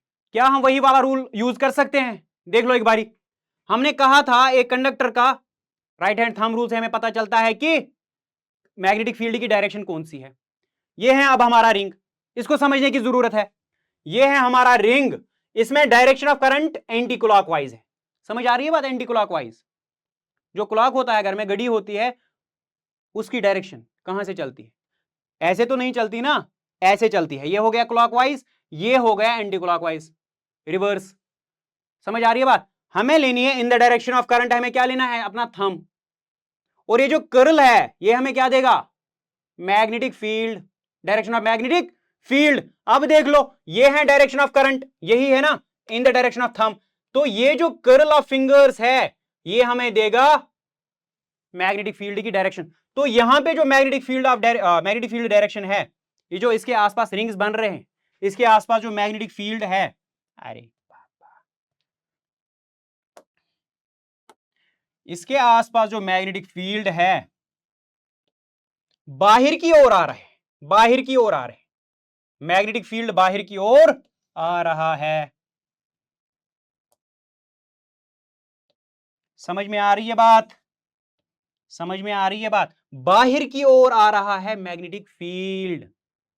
इसी तरह इसी तरह इसी तरह यहां पे भी होगा, यहां पे भी होगा। बाहर की ओर आ रहा है मैग्नेटिक फील्ड, ये आउट ऑफ द बोर्ड आ रहा है। ये प्लेन मान लो, 3D में थोड़ा इमेजिन कर लो, ये मेरी तरफ आ रहा है मैग्नेटिक फील्ड, मेरी तरफ आ रहा है। समझ में आ रही है बात? यहां पे भी ऐसा ही है, यहां पे भी ऐसा ही है। बाहर आ रहा है, बाहर आ रहा है, बाहर आ रहा है मैग्नेटिक फील्ड, बाहर की तरफ, यहां से भी बाहर की तरफ आ रहा है। इमेजिन कर लो ना, इमेजिन कर लो एक बारी, अब अपने हाथ भी चला लो थोड़े से, तब जाके आपको ये समझ में आ जाएगा। ठीक है, यहां पे कोई मैथमेटिक्स नहीं है, कोई न्यूमेरिकल नहीं है, बस जो है सो है, इमेजिन करना है, इमेजिन करना है। ठीक है, अब जाके ये वाला फिगर हमको समझना है। ये देख लो, इसने भी कुछ ऐसा ही दिखाया है। ठीक है, आउटसाइड, ठीक है, डायरेक्शन ऑफ करंट ये है। ठीक है, ये वाली डायरेक्शन यहां से यहां, क्लॉक, इसने क्लॉकवाइज लिया है, हमने एंटी क्लॉकवाइज लिया। ठीक है, अब क्या होता है, ये जो इसमें समझने की बात है, समझने की बात ये है, ये जो बीच वाली लाइन है, ये जो बीच वाली लाइन है, ये इसने स्ट्रेट लाइन ली हुई है। ये क्यों स्ट्रेट है? क्या हम ऐसे इसको समझ सकते हैं? हम अभी अर्थ पे है, जमीन पे है, हमें पता है अर्थ इज अर्थ लाइक, आपको यह पता होगा earth is Oval, spherical, Oval, लेकिन अर्थ इज अर्थ लाइक, अर्थ जैसा कोई दूसरा फिगर है ही नहीं। ये हमको पता है, चलो मान के चलते हैं अप्रोक्सीमेटली स्फेरिकल है। क्या आपको कहीं पे लगता है कि हम कोई स्लोप पे चल रहे हैं, कोई फुटबॉल पे चल रहे हैं? क्यों नहीं लगता? हमें क्यों हमेशा लगता है कि हम एक प्लेन पे चल रहे हैं, हम एक सरफेस पे चल रहे हैं जो स्ट्रेट है? क्योंकि इसका डायमीटर बहुत ही बड़ा है, इसका डायमीटर बहुत ही बड़ा है। फिर ये जो छोटा पैच है जिसपे हम हैं, हमें लगता है कि ये तो स्ट्रेट है यार, सारा कुछ स्ट्रेट है, सरफेस है, प्लेन है। लेकिन अगर हम बड़ी बात करेंगे स्पेस में, तो ये स्फेरिकल शेप है। अर्थ इज अर्थ लाइक, अर्थ की शेप अलग से है, ठीक है, अप्रोक्सीमेटली ओवल शेप। अगर आप किसी फुटबॉल पे चढ़ेंगे, फुटबॉल पे रुकने की कोशिश करेंगे, नहीं रुक पाएंगे ना। लेकिन अर्थ पे कैसे रुक रहे हैं? क्योंकि इसका डायमीटर बहुत ज्यादा बड़ा है, तब जाके हमें लगता है कि ये स्ट्रेट है, प्लेन है। यहां पे भी ऐसा ही कुछ हो रहा है, यहां पे भी ऐसा ही कुछ हो रहा है। ये जो सर्कल्स है इसके आसपास, ये पूरे हमको सर्कल्स ही दिख जाते हैं, सर्कल्स ही दिख जाते हैं। जब ये सर्कल्स बहुत ज्यादा बड़े हो जाते हैं, बहुत ज्यादा बड़े हो जाते हैं, ये जो बीच वाला पॉइंट है, यहां पे ये बहुत बड़ा सर्कल जैसे लगता है स्ट्रेट लाइन है, जैसे लगता है स्ट्रेट लाइन है। समझ में आया? ये जो बीच वाली लाइंस है यहां पे, ये देख लो, ये देख लो, ठीक है, ये लगती हैं हमको फिर स्ट्रेट, क्योंकि ये वाले सर्कल्स, ये वाले मैग्नेटिक फील्ड की डायरेक्शंस बहुत बड़ी है, बहुत बड़े सर्कल्स है, और ये छोटा सा पैच हमको लगता है फिर स्ट्रेट है। क्या आपको ये बात समझ में आ रही है? क्या आपको ये बात समझ में आ रही है? यहां पे इसी में बस परेशानी होती है बच्चों को, यहां का छोटा सर्कल को सबको समझ में आ जाता है, ये तो सबको समझ में आ जा रहा है। ये डायरेक्शन हो गई, डायरेक्शन ऑफ करंट, ठीक है, समझ में आ रहा है, ये सर्कल बन रहा है इसका। लेकिन बीच में स्ट्रेट लाइंस क्यों बन रही है? इसका यही मतलब है कि ये वाले सर्कल्स बहुत बड़े हैं, हम एज्यूम करते हैं फिर कि ये स्ट्रेट लाइंस है। समझ आ रही है बात? ये रिंग का हो गया। चलो पढ़ लो, the magnetic field lines of force nearly circular near the wire, near the wire circular होती है, ये सबको पता है, ठीक है। Within the space enclosed by the wire the lines of force are in the same direction. Within the wire, inside जो है हमें लगता है इन द सेम डायरेक्शन ये force of lines of force जा रही है। समझ आ रही है बात? वही वाला पॉइंट हमें लगता है ना, ये भी बाहर ही आ रहा है, ये भी बाहर ही आ रहा है। एक बारी एक्सपेरिमेंट अपने सामने, आपका वायर होगा, चार्जिंग वायर होगा, एक बारी देख लो, इस वाले पॉइंट पे अगर हमको बताना है मैग्नेटिक फील्ड की डायरेक्शन, देख लो इन द डायरेक्शन, बाहर आ रहा है, यहां से यहां की ओर करंट जा रही है, इस वाले पॉइंट पे बाहर आ रहा है, यहां से देख लो यहां की ओर, इस वाले पॉइंट पे बाहर आ रहा है। तो सारी लाइंस एक ही डायरेक्शन में बाहर आ रही है, सारी डायरेक्शंस बाहर आ रही है, सारी लाइंस बाहर आ रही है। आई होप आपको ये समझ में आया होगा। At the centre the lines of force are along its axis and are right angle to the plane. इसको छोड़ दो, अगर आपको समझ में आ रहा है, अगर आप इमेजिन कर पा रहे हैं, तो ये वाला प्लेन जो था, ये वाला प्लेन जो था, ये वाला प्लेन जो था, अंदर से जो बाहर लाइंस आ रही हैं इसके परपेंडिकुलर है, इस वाले प्लेन के परपेंडिकुलर आ रही है। अगर ये समझ में आ रहा है तो ठीक है, अगर नहीं तो बस याद रख लेना। हाँ, समझ में आ रही है बात? हैं जी बच्चों, समझ में आ रही है बात? मैं पूरी कोशिश कर रहा हूं कि आप इमेजिन कर पाए, आपको कोई भी परेशानी ना हो। आप तो मास्टर है ना इमेजिन करने के लिए, इमेजिन करने में आप मास्टर है, मास्टर, ठीक है। अब सुन लो बात, ये तो हो गया सर्कुलर रिंग का। अगर अब बहुत ज्यादा रिंग्स मिल रहे हैं, उसका क्या होगा? अब पहले समझते हैं। Magnetic field B due to a current in a solenoid. Solenoid होता क्या है? सोलिनॉइड होता क्या है? ये है करंट, ये है एक वायर, इस पे एक इंसुलेशन भी है, इस पे एक इंसुलेशन भी है। अब इसको मैं इस पे वाउंड कर रहा हूं, किसी मटेरियल पे वाउंड कर रहा हूं, घुमा रहा हूं, रोल कर रहा हूं। समझ आ रही है बात? अब ये जो स्ट्रक्चर बन गया, अब ये जो स्ट्रक्चर बन गया, इसमें गैप नहीं होनी चाहिए। चलो जब रह रही है तो अब इमेजिन कर लो, नहीं है जी, इमेजिन ही तो करना है। ये हो गया सोलिनॉइड। इसके अंदर मान लो एक कॉपर वायर है, लेकिन क्या मान के चलना है, इसके अंदर एक कॉपर वायर है। ये हो गया सॉलिनॉइड, ये हो गया सॉलिनॉइड। समझ आ रही है बात? मैं अपना ज्यादा नुकसान नहीं करूंगा, इसको नीचे रखता हूं। An insulated copper wire wound on a cylindrical cardboard or plastic type tube, size at its length is greater than its diameter. ये जो डायमीटर है इस सॉलिनॉइड का, इस हेलिक्स का जो डायमीटर है वो कम होना चाहिए as compare to its length. इसका क्या मतलब है, इसकी लेंथ बहुत होनी चाहिए as compare to its diameter, as compare to its diameter.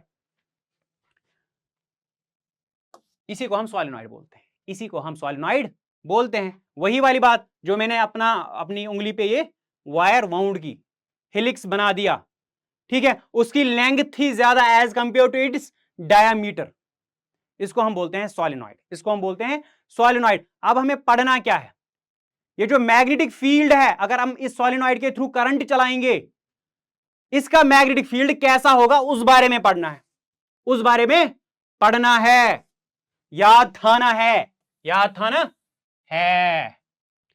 है जी बच्चों, ठीक है। चलो, सॉलिनॉइड ये जो टर्म है किसकी है, ग्रीक की है, ग्रीस में दी गई थी, ठीक है, जिसका क्या नाम है, चैनल, चैनल एक रास्ता, समझ में आ रही है बात, चैनल घर में भी होती है चैनल्स, पाइप्स, पाइप जैसा एक, समझ में आ रही है बात। अब आगे चल लो। Magnetic field inside lines inside the solenoid are nearly straight and parallel, ये हाईलाइट किया हुआ है ऑलरेडी। ये जो मैग्नेटिक फील्ड लाइन्स होती हैं सॉलिनॉइड की, अंदर से इनसाइड द सॉलिनॉइड कैसी होती हैं, straight and parallel, straight and parallel to its axis, thus the magnetic field lines inside a solenoid is uniform। वो तो हमने ऑलरेडी पढ़ा था, जब मैग्नेटिक फील्ड लाइंस पैरेलल होंगी और इक्विडिस्टेंट होंगी, स्ट्रेट होंगी, तब जाके हम बोल सकते हैं कि मैग्नेटिक फील्ड यूनिफॉर्म है, मैग्नेटिक फील्ड यूनिफॉर्म है। इसको समझने के लिए आपको जरूर समझना होगा वो रिंग वाला केस, क्योंकि ये तो लग रहा है ना बहुत सारे रिंग्स मिलके हैं, बहुत सारे रिंग्स मिलके हैं, ठीक है। ये वाली इमेज को देख लो या इस वाली इमेज को देख लो, जो आपके टेक्स्ट में अवेलेबल है, अवेलेबल है। यहां पे क्या है, ये सॉलिनॉइड रिंग्स है, ये सॉलिनॉइड है और इस पे एक वोल्टेज सोर्स दिया गया है, एक स्विच है, एक स्विच भी है, ठीक है, ठीक है ना बच्चों। अब अगर आपने ये समझा होगा एक रिंग की वजह से कैसा मैग्नेटिक फील्ड होगा, ये जो इनसाइड है बीच में इस वाले पॉइंट पे हमें पता है, अब हमें पता है। इससे पहले मैं और एक बात बताना चाहता हूं, आई इंटरप्ट हियर, मुझे एक दूसरा पॉइंट भी बताना था आप लोगों को, ये देख लो। अब मैं ले रहा हूं direction of current anti clockwise, anti clockwise, हमने यही पढ़ा था ना। हमने क्या देखा था यहां पे, इस वाले पॉइंट पे पी पे, ये जो मैग्नेटिक फील्ड लाइंस हैं डायरेक्टेड आउटसाइड दी रिंग, ये डायरेक्टेड आउटसाइड थी, यहां पे डायरेक्शन ये लो direction in the direction of thumb, ये जो यहां पे कर्ल है, कर्ल ऑफ फिंगर्स आउटसाइड है। इस वाले पॉइंट पे आ जाओ, ये डायरेक्शन ऑफ करंट है, इस वाले पॉइंट पे क्या होगा, कर्ल दिखा रहा है, आउटसाइड दी रिंग आ रहा है फील्ड, यहां पे देख लो, समझ आ रही है बात। जहां पे भी आप जाओ इन द डायरेक्शन ऑफ करंट हम ले जाओ, कर्ल ऑफ फिंगर्स आपको देगा डायरेक्शन ऑफ मैग्नेटिक फील्ड। तो यहां पे जो था हमको लग रहा था जो भी मैग्नेटिक फील्ड है बाहर आ रहा है, जो भी मैग्नेटिक फील्ड है बाहर आ रहा है। हमने बार मैग्नेट में एक बात पढ़ी थी, ये साउथ पोल और ये नॉर्थ पोल, नॉर्थ पोल से मैग्नेटिक फील्ड लाइंस आ रही हैं, साउथ की ओर जा रही हैं, निकल कहां से रही थी, नॉर्थ पोल से। अब यहां से हमको लगता है कि मैग्नेटिक फील्ड लाइंस निकल रही है, तो ये वाला फेस, ये जो हमारे सामने फेस था, ये क्या होगा, नॉर्थ पोल होगा। क्या आपको ये बात समझ में आ गई? हाँ जी, समझ में आ गई। इसीलिए ये वाली फिगर भी आपको देखने को मिल जाएगी। क्या आपको ये बात समझ में आ गई, ये क्या लिखा होता है, ये क्या लिखा होता है, दूसरा पॉइंट, और एक रिंग, इसमें direction of current clockwise, direction of current clockwise, direction of current clockwise. अब मैं इस पॉइंट की बात फिर से करूंगा, चलो देख लो, clockwise direction in the direction of thumb. यहां पे क्या दिख रहा है, मैग्नेटिक फील्ड इनसाइड जा रहा है, अंदर की ओर जा रहा है। यहां पे देख लो इनसाइड ही जा रहा है, यहां की ओर देख लो, direction of thumb in the direction of current, फिर से अंदर की ओर जा रहा है, towards the magnetic field is directed. ये जो मैग्नेटिक फील्ड है डायरेक्टेड इनवर्ड्स। इनवर्ड्स का क्या मतलब, ये हमें लगता है मैग्नेटिक फील्ड अंदर की ओर जा रहा है। हमने बाहर मैग्नेट में पढ़ा था, ऐसा कब होता है, जब नॉर्थ से आ रही है और साउथ की ओर जा रही है, इनसाइड द साउथ पोल। फिर क्या मतलब है, ये जो हमारा फेस है, फ्रंट फेस जो हम देख रहे हैं इस रिंग का, ये क्या एक्ट करेगा, साउथ पोल। क्या आपको ये बात समझ में आ रही है, ये मुझे आगे जाके आपको जरूरत पड़ेगी ना मुझे, इसलिए ये पहले बताना पड़ा। आई होप आपको ये समझ में आया होगा। हाँ जी, हाँ जी, हम ये पढ़ रहे थे, यही पढ़ रहे थे ना, magnetic field due to solenoid.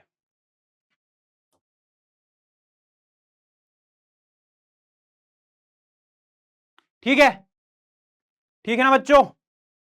अब हमने क्या पढ़ा अभी तक, अभी तक हमने क्या पढ़ा, inside the solenoid magnetic field line is parallel होती है, यूनिफॉर्म होती है, मैग्नेटिक फील्ड यूनिफॉर्म होता है। ठीक है,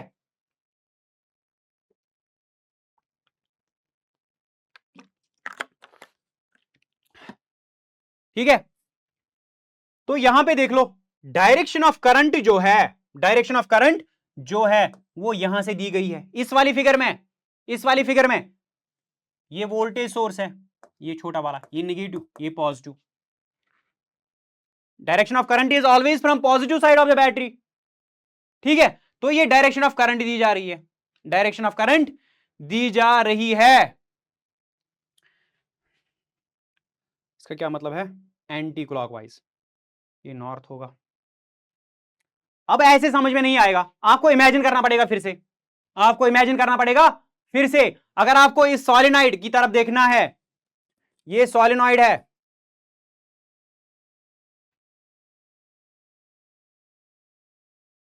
अरे वाह, चलो चलो चलो चलो चलो, जल्दी से करता हूं मैं, आपका टाइम भी बहुत ही ज्यादा इंपॉर्टेंट है। ठीक है, बहुत सारे बच्चे ऐसा भी लिखते हैं कि सर जल्दी चलो। हाँ जी, ये कोई मैथमेटिक्स नहीं है कि सीधे वैल्यूज डाल दो और सॉल्व कर लो, ये इमेजिनेशन का काम है। ये सॉलिनॉइड है, ये सॉलिनॉइड है, ये सॉलिनॉइड है। ठीक है, एक पेन पे, एक कोर पे मैंने ये वायर वाउंड की, हेलिक्स शेप बना दी इसकी। ठीक है, अब मैं इस तरह से देखूंगा, ठीक है, अब मैं इस तरह से देखूंगा, अगर मैंने अब direction of current anti clockwise दे दी, एंटी क्लॉकवाइज दे दी, अगर मेरी direction of current anti clockwise है, तो सामने वाला फेस क्या एक्ट करेगा, नॉर्थ कि साउथ, ये मेरा पॉइंट है अभी के लिए। अगर मैंने, ये सॉलिनॉइड है, अगर मैंने एंटी क्लॉकवाइज करंट चलाई, एंटी क्लॉकवाइज करंट चला दी, अगर मैंने यहां से करंट चला दी और वो भी एंटी क्लॉकवाइज, तो ये जो सामने वाला फेस था ये क्या एक्ट करेगा, नॉर्थ पोल, नॉर्थ पोल। क्यों सर, ऐसा क्यों, ऐसा क्यों, ऐसा इसलिए, जब भी anti clockwise direction of current होती है तो सामने वाला फेस क्या एक्ट करता है, नॉर्थ पोल, क्योंकि वहां से हमको लगता है मैग्नेटिक लाइंस ऑफ फोर्स बाहर आ रही है। हमें पता है बार मैग्नेट के बारे में, बार मैग्नेट में भी नॉर्थ से लाइंस ऑफ फोर्स बाहर आ रही थी। तो मैं ये कहना चाहता हूं, तो मैं ये आपको समझाना चाहता हूं, तो मैं आपको समझाना चाहता हूं, ठीक है। यहां से नॉर्थ पोल है इसका, यहां से साउथ है। अब आपको समझ में आया होगा नॉर्थ कौन एक्ट करेगा जब करंट एंटी क्लॉकवाइज जाएगी सॉलिनॉइड के थ्रू, तो ये वाला फेज जो है नॉर्थ एक्ट करेगा, ये वाला साउथ, क्योंकि मैग्नेट हमेशा डाइपोल होता है, मैग्नेट हमेशा डाइपोल होता है।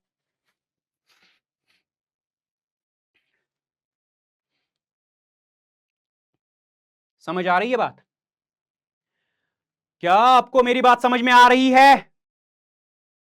पेज को ना देखो ज्यादा, इसको देखो। क्या आपको यह बात समझ में आ रही है बांडीपुरा वालों? ठीक है, अब चलो, ये इसका मैग्नेटिक फील्ड कैसे हम डिस्क्राइब करेंगे, कितना होता है। डायरेक्शन तो अब हमने देख ली, डायरेक्शन तो हमने एक बार ही देख ली। अब हमें क्या देखना है, कितना मैग्नीट्यूड। वेक्टर क्वांटिटी का मैग्नीट्यूड भी होता है, डायरेक्शन भी होती है। डायरेक्शन तो हमने देख ली, नॉर्थ कहां से होगा, साउथ कहां से होगा, depending on the direction of current. अब देख लो, compare the pattern of field with the magnetic field around the bar magnet. वही वाली बात, अगर इसका भी नॉर्थ पोल और साउथ पोल है सॉलिनॉइड का, हमने देख लिया कि उसका भी फील्ड इसी तरह का है, same as that of bar magnet, same as that of bar magnet. क्या ऐसा ही नहीं है, इसका नॉर्थ पोल इसका साउथ पोल रिंग्स बना रहा है, कर्व्ड पाथ्स बना रहा है, इसका भी ऐसा ही है, अंदर वाली पैरेलल है, यूनिफॉर्म मैग्नेटिक फील्ड है। ये याद रख लेना, इस पे क्वेश्चन आ जाता है, inside the solenoid magnetic field कैसा होता है, वो पैरेलल होता है, मैग्नेटिक फील्ड लाइंस पैरेलल होती है, इक्विडिस्टेंट होती है। इसका क्या मतलब है, मैग्नेटिक फील्ड यूनिफॉर्म होगा inside the solenoid, inside the solenoid. समझ आ रही है बात? आगे चलो, आगे चल लो। और एक बात है,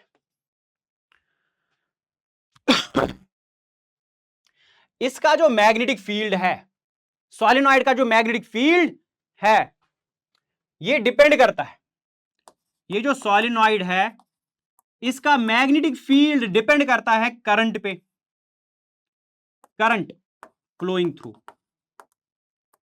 करंट फ्लोइंग पे डिपेंड करता है, कितनी ज्यादा करंट चल रही है, अमाउंट ऑफ करंट। अगर करंट ज्यादा है मैग्नेटिक फील्ड ज्यादा होगा, अगर करंट ज्यादा है तो मैग्नेटिक फील्ड भी ज्यादा होगा।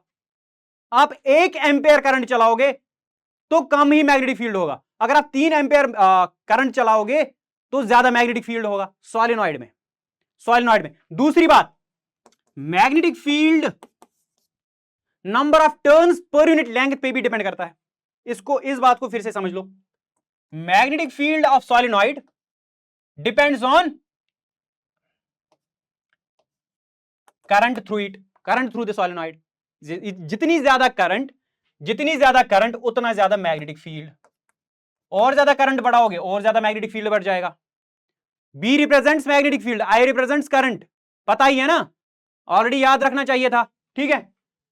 और दूसरी बात जो मैंने कही, number of turns per unit length, पर यूनिट लेंथ, ये पर यूनिट लेंथ भी याद रखना, नंबर ऑफ टर्न्स खाली नहीं बोलना, number of turns per unit length बोलना है। जितनी ज्यादा घनी ये रिंग्स होंगी उतना ज्यादा स्ट्रॉन्ग मैग्नेटिक फील्ड होगा, ठीक है। एक सॉलिनॉइड ऐसा हो सकता है, एक ऐसा हो सकता है, दोनों में करंट जा रही है, दोनों में मैग्नेटिक फील्ड होगा। मैं मान के चलता हूं I1 is equal to I2, जितनी इसमें करंट है उतनी दूसरे में भी करंट है, ठीक है। इसके हिसाब से दोनों में मैग्नेटिक फील्ड सेम होना चाहिए था, लेकिन क्या होता है, इसका मैग्नेटिक फील्ड ज्यादा स्ट्रांग होता है, इसका मैग्नेटिक फील्ड स्ट्रांग होता है और इसका स्ट्रांग नहीं होता, इसका स्ट्रांग नहीं होता, तो फिर क्या होता है, वीक होता है, वीक होता है, वीक होता है, वीक होता है। क्यों? Number of turns per unit length कम है, number of turns per unit length. इस वाली लेंथ में इसको मैं मान के लेता हूं 1 unit length, 1 unit length 1 centimetre या 1 मीटर। तो इसमें number of turns per metre कितनी है? 1 2 3। इसमें नंबर ऑफ टर्न्स कितनी है? 1 2 3 4 5।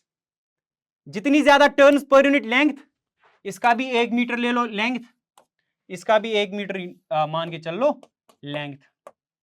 इसमें ज्यादा टर्न्स हैं, इसमें कम टर्न्स हैं। इसका मैग्नेटिक फील्ड वीक है, इसका मैग्नेटिक फील्ड स्ट्रांग है। समझ में आया number of turns per unit length क्या होता है? समझ में आ रहा है क्या? समझ में आ रहा है क्या? बच्चे फिर बोलते हैं, फिर से बोलो सर। अगर रिवीजन चल रहा है, आधे बोलते हैं तेज चल लो, आधे बोलते हैं स्लो चल लो। अब मैं मॉडरेट लेवल पे चल रहा हूं, ठीक है? 1 2 3 4, n is equal to 4, n is equal to 4, ठीक है? ये मैं मान के चलता हूं, ये 1 मीटर लेंथ में मान के चलता हूं। अब दूसरी रिंग है,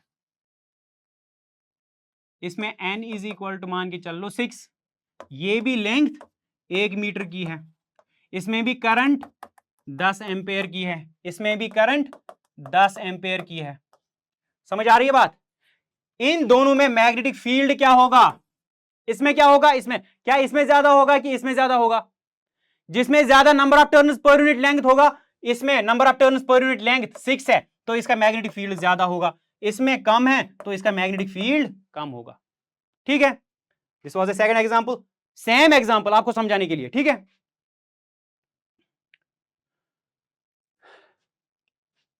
एक क्वेश्चन दिया गया है यहां पे, choose the correct option. The magnetic field inside a long straight solenoid carrying conductor, inside the solenoid कैसा होता है मैग्नेटिक फील्ड? चलो बता दो। क्या ये 0 होता है? Decreases as we move towards the ends, increases as we move towards the ends, is same at all points. क्या है आपका आंसर? कमेंट बॉक्स में लिख दो, कमेंट बॉक्स में लिख दो। अभी हमने पढ़ा सोलेनॉइड के inside parallel straight magnetic field lines होती है और इक्विडिस्टेंट। उसका क्या मतलब था? Uniform magnetic field inside the solenoid. Uniform के क्या मतलब है? सेम, सेम होता है हर जगह, ठीक है?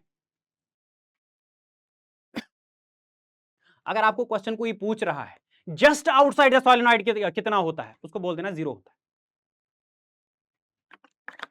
जवाब कौन देगा? मैं, ठीक है? आप इतना याद थाओ, आप इतना याद थाओ। अब जमाना बदल गया, जमाना बदल गया। अब तक हमने पढ़ा current carrying conductor magnetic field produce करता है, मैग्नेटिक पे फोर्स अप्लाई करता है। अब आ गया और एक बंदा, ये एम्पेयर, एम्पेयर था इसका नाम, ठीक है? Andre Marie ampere.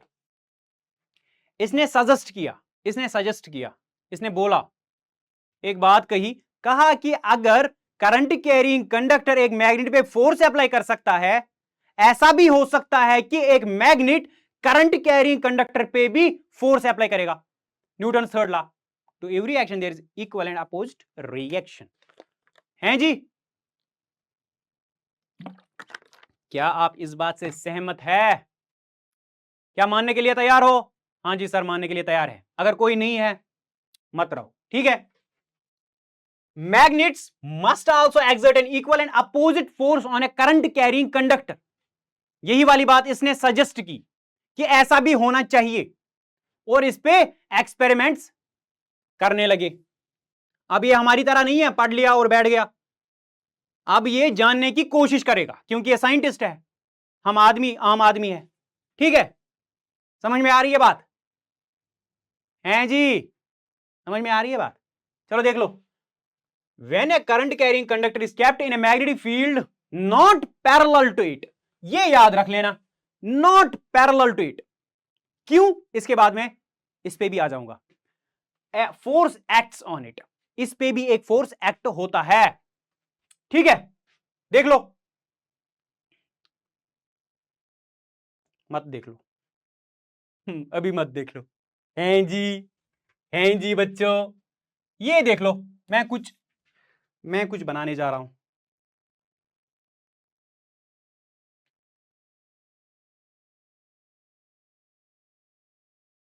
ये वाली फिगर आप याद रख लेना। अगर आपको बोल रहा है ड्रॉ कर लो तो ये वाली ड्रॉ करना, क्योंकि आपकी टेक्स्ट में यही है। अगर आपने कोई और फिगर बना ली, टीचर साहब को तो गुस्सा भी आ सकता है ना, क्या बनाया है आपने, टेक्स्ट का क्यों नहीं बनाया। लेकिन मैं आपको समझा दूंगा एक और तरीके से, आसान तरीके से। ठीक है, इन्होंने क्या किया, इन्होंने क्या किया, ये लिया मैग्नेटिक फील्ड, ये लिया मैग्नेटिक फील्ड, ये लिया मैग्नेटिक फील्ड। कहां से जनरेट होती है मैग्नेटिक फील्ड लाइंस, बाहर की दुनिया में, नॉर्थ से साउथ की ओर। इमेजिन कर लो ना, यहां से नॉर्थ है, यहां से मैग्नेटिक फील्ड लाइंस पैदा हो रही हैं, साउथ पे खत्म हो रही है, खत्म नहीं हो रही है, साउथ में जा रही है, खत्म नहीं हो रही, खत्म नहीं हो रही, क्योंकि ये कंटिन्यूअस पाथ्स है, कंटिन्यूअस पाथ्स है। इन्होंने क्या किया, एक करंट कैरिंग कंडक्टर को, करंट कैरिंग कंडक्टर को यहां रख दिया। ठीक है, इन्होंने सजेस्ट क्या किया था, क्या सजेस्ट किया था भाई साहब, क्या आपको पता है इन्होंने क्या सजेस्ट किया था। सजेस्ट ये हुआ था कि मैग्नेट बी इस करंट कैरिंग कंडक्टर पे फोर्स अप्लाई करना चाहिए, अपोजिट रिएक्शन आना चाहिए। तो इन लोगों ने एक एक्सपेरिमेंट किया, एक क्या बोलते हैं उसको, एक करंट कैरिंग कंडक्टर को इसमें रख दिया, लेकिन ये हिलडुल सकती थी, लूज थी। ठीक है, ये कोई टाइट नहीं थी, लूज थी, अगर इस पे फोर्स आ जाए तो ये हिलडुल जाए। समझ आ रही है बात, युसा ओर हेक नचित, यल त्रवक, यल अलवोन त्रवक, ट्राई दे, समझ में आ रही है बात। तो यहां पे करंट कैरिंग कंडक्टर को रखा, तो इन लोगों ने देखा इसमें मूवमेंट आ रही है, ये हिल डुल रही है, तो इसका जो सजेशन था वो सही निकला, निकलना भी चाहिए, कॉमन सेंस है भाई साहब, कॉमन सेंस है। ठीक है, हमें पता था जब दो फील्ड्स मिलते हैं एक दूसरे पे फोर्स अप्लाई करते हैं, अगर पहले अप्लाई किया तो दूसरी अपोजिट डायरेक्शन में भी अप्लाई ही होगा, ये अपोजिट केस था, यहां पे मैग्नेटिक फील्ड स्ट्रांग था और करंट कैरिंग कंडक्टर को इसमें रखा तो इस पे भी फोर्स अप्लाई हो गया। तो क्या लिखते हैं यहां पे, देख लो, ये देख लो, इन्होंने करंट कैरिंग कंडक्टर को यहां पे रखा, यहां से एक स्ट्रांग मैग्नेट को रखा, strong magnetic field horseshoe magnet रखा है ना यहां पे, तो यहां पे इस वाले कंडक्टर में मूवमेंट आ गया, मूवमेंट आ गया। कैसा मूवमेंट वो हम आगे जाके पढ़ेंगे, अभी के लिए ये याद रखो कि जब हमने स्ट्रांग मैग्नेटिक फील्ड में करंट कैरिंग कंडक्टर रखा उसमें मूवमेंट आ गई, याद रखो, याद रखो। The displacement in the rod suggest that force is exerted on the current carrying conductor, वही वाली बात।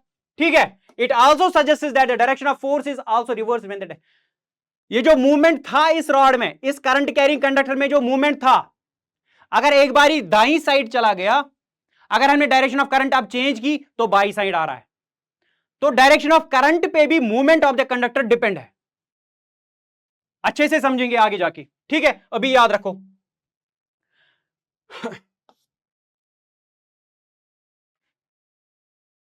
एक बात और एक बात, हमें कैसे पता चलेगा, एक रूल दिया गया है, पहला वाला रूल, इसमें दो रूल आपको पढ़ने हैं, एक right hand thumb rule straight conductor के लिए, रिंग के लिए, अब पढ़ना है left hand, Fleming's left hand rule.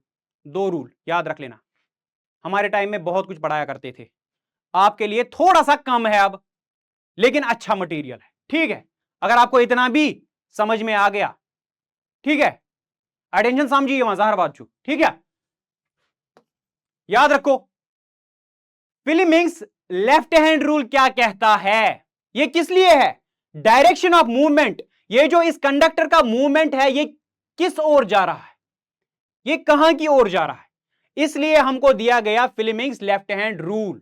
Fleming's left hand rule, इसमें क्या करना है, हाथ को ऐसे पकड़ो, ये जो तीन उंगलियां हैं, thumb, four finger, middle finger, इनको एक दूसरे के परपेंडिकुलर कर लो, इसको एक दूसरे के परपेंडिकुलर कर लो, कर लिया सबने, अब पानी पियो, हैं जी।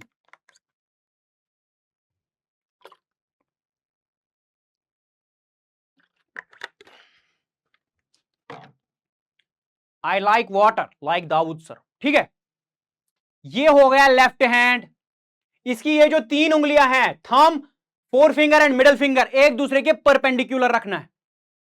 ठीक है, तो ये जो थंब है, ये जो थंब है, ये जो थंब है, पहले ये लिख लो, थंब दिखाएगा movement M, movement of the conductor, movement of the conductor in magnetic field, magnetic field four finger दिखा रहा है। ये क्या दिखाता है? Direction of current.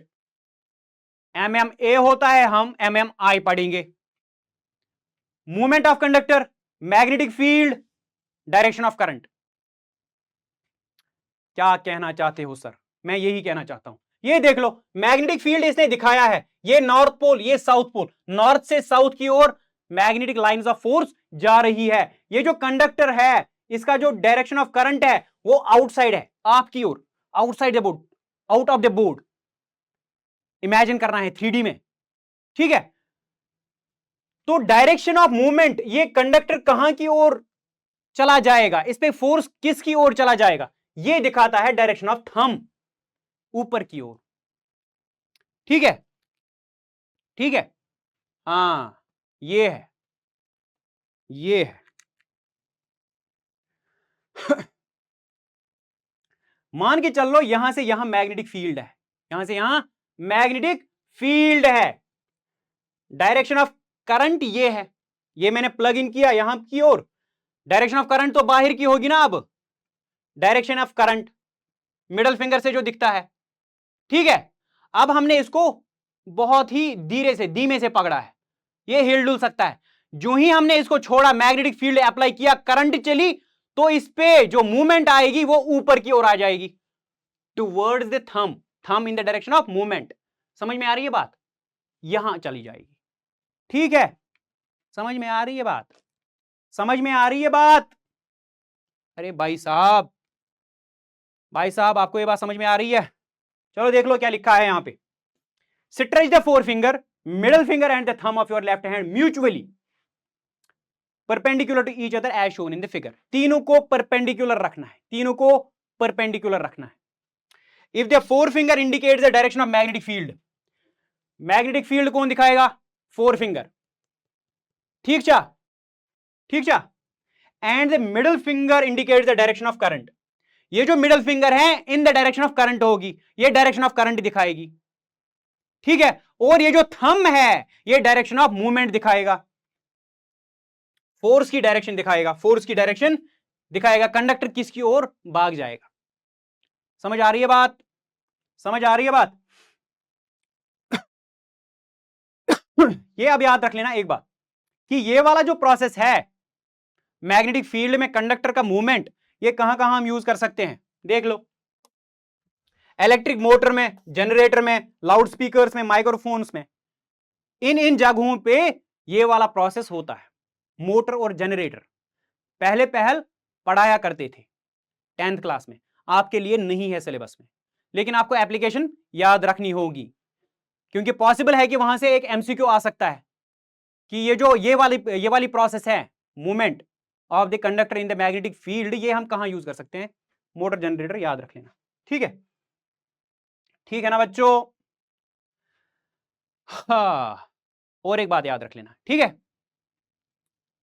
और ज्यादा समझाने की कोशिश करूंगा, क्योंकि यहां पे बच्चे फंस जाते हैं कि direction of movement, direction of movement, direction of force कहां की ओर चला जाएगा। ये देख लो, हमने ये भी याद रखा कि मूवमेंट, ये जो मूवमेंट ऑफ कंडक्टर है ये डायरेक्शन ऑफ करंट पे भी डिपेंड करता है। ये मूवमेंट ऑफ कंडक्टर जो है, मूवमेंट ऑफ कंडक्टर जो है किस पे डिपेंड करता है? Depends on the direction of current, direction of current. अब कैसे है थोड़ा सा समझ लेना, एक बारी ध्यान दे दो। ये है हमारा मैग्नेटिक फील्ड, फोर फिंगर, ये जो फोर फिंगर है in the direction of magnetic field है, ठीक है? लेकिन ये जो मिडल फिंगर है डायरेक्शन ऑफ करंट दिखाता है। अब यहां पे जो कंडक्टर है ऊपर से नीचे करंट आ रहा है, अब ये मैग्नेटिक फील्ड हो गया, ये डायरेक्शन ऑफ करंट हो गया, डायरेक्शन ऑफ करंट हो गया। Movement of the conductor, force on the conductor किस ओर जाएगा? इस ओर, बाहर की ओर आएगा। ये जो इसमें फोर्स अप्लाई होगा कंडक्टर पे, करंट कैरिंग कंडक्टर पे, जिसकी डायरेक्शन ऊपर से नीचे है, तो इस पे जो फोर्स आ जाएगा बाहर की ओर आ जाएगा, बाहर की ओर आ जाएगा। ये कंडक्टर है, ऊपर प्लग इन किया हुआ है, डायरेक्शन ऑफ करंट ऊपर से नीचे, मैग्नेटिक फील्ड नॉर्थ से साउथ, इस पे जो फोर्स आ जाएगा बाहर, बाहर की ओर, बाहर की ओर। समझ आ रही है बात? इन the direction of thumb, in the direction of thumb, thumb बाहर की ओर दिखा रहा है, बाहर की ओर इस पे फोर्स अप्लाई हो जाएगा। आई होप आपको ये समझ में आया होगा। अब और एक केस है, अगर हमने अब डायरेक्शन ऑफ करंट चेंज की, अब अगर हमने डायरेक्शन ऑफ करंट चेंज की, ये नॉर्थ पोल, ये साउथ पोल, ये मैग्नेटिक फील्ड लाइंस, ठीक है, ये करंट जा रही है नीचे से ऊपर, ये करंट जा रही है नीचे से ऊपर, four finger in the direction of magnetic field, current up, ठीक है, ऊपर की ओर करंट जा रही है। ये जो मैग्नेटिक फील्ड अब है, ये जो मूवमेंट ऑफ द कंडक्टर है, ये थंब दिखा रहा है अंदर की ओर होगा, इस inside the board, movement inside the board हो जाएगा। समझ आ रही है बात? क्या आपको ये बात समझ में आ रही है? आई होप आपको ये बात समझ में आई होगी। इन the direction of magnetic field, ये जो करंट कैरिंग कंडक्टर है, ये thumb in the direction of movement है, फोर्स है, यहां की ओर इस पे फोर्स अप्लाई होगा, इनसाइड, अंदर की ओर जाने की कोशिश करेगा। आई होप आपको ये समझ में आया होगा। इस बारे में और एक क्वेश्चन भी आ सकता है, आया हुआ है प्रीवियस ईयर पेपर्स में, प्रीवियस ईयर पेपर्स में इस पे क्वेश्चंस आए हुए हैं। कौन से क्वेश्चंस? कौन से क्वेश्चंस? अगर ये मैग्नेटिक फील्ड है नॉर्थ, ये साउथ, ये मैग्नेटिक फील्ड लाइंस है, अगर हमने एक प्रोटॉन या एक पॉजिटिव चार्ज को ऊपर की ओर फेंक दिया, फायर किया, we know that when a charge moves there is current, rate of flow of charge is current. तो इसका मतलब अगर ये चार्ज चल रही है, अगर ये चार्ज चल रही है, यहां की ओर पहुंचा, यहां की ओर पहुंचा, तो ये तो करंट बना रही है ना, इन the direction of positive charge. Positive charge की डायरेक्शन ही तो डायरेक्शन ऑफ करंट होती है भाई साहब, कॉन्वेंशनल है, लेकिन कॉन्वेंशनल है, ठीक है। ये अगर यहां की ओर जा रहा है, इस पे भी फोर्स अप्लाई होगा, क्योंकि इसका भी एक मैग्नेटिक फील्ड प्रोड्यूस होता है, क्योंकि ये करंट है, चार्ज इन दी मोशन, ठीक है। ये किसकी ओर जाएगा? ये देख लो, मैग्नेटिक फील्ड, फिर से यही rule, magnetic field, direction of current ऊपर की ओर, इनसाइड जाएगा, ये प्रोटॉन अंदर की ओर जाएगा। अगर हमने चेंज की डायरेक्शन, अगर हमने चेंज की डायरेक्शन, अगर हमने चेंज की डायरेक्शन, ऊपर से नीचे आ रहा है, तो क्या होगा? तो क्या होगा? मैग्नेटिक फील्ड नॉर्थ से साउथ, डायरेक्शन ऑफ करंट ऊपर से नीचे, तब इसको छोड़ दिया, ये सीधा नीचे नहीं जाएगा, इस पे फोर्स अप्लाई होगा बाहर की ओर, ये मेरी ओर आ जाएगा, बोर्ड से बाहर, बोर्ड से बाहर। समझ में आ रही है बात? आई होप आपको समझ में आया होगा। ये भी इंपॉर्टेंट पॉइंट है, इस पे भी क्वेश्चन बन सकता है, क्योंकि अगर वो कॉन्सेप्ट आपका चेक करना चाहता है, वो आपको देखेगा कि आप ये इमेजिन कर पा रहे हो, अगर हम ये चार्ज इसमें फेंक रहे हैं, मोशन दे रहे हैं, तब यहां पे भी एक करंट होगी, ठीक है। अरे ठीक है भाई साहब। अब लास्ट, डोमेस्टिक सर्किट्स, घर में जो सर्किट्स बने होते हैं, घर में जो सर्किट्स बने होते हैं उनको डोमेस्टिक सर्किट्स बोलते हैं। उसमें वायरिंग कैसी होती है, ठीक है, कौन कौन सी वायर होती है, कैसी होती है, हमें कहां पे एहतियात से काम लेना होगा, वो हम इसमें डिस्कस करेंगे।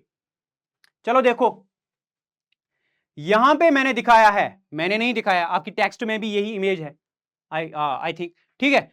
तो यहां पे 3 वायर्स है, green, red and black, green, red and black, red is danger, black is also danger, हैं जी, दोनों डेंजर है। रेड को हम बोलते हैं लाइव वायर, रेड को हम बोलते हैं लाइव वायर, ठीक है। ये जो रेड है लाइव वायर है।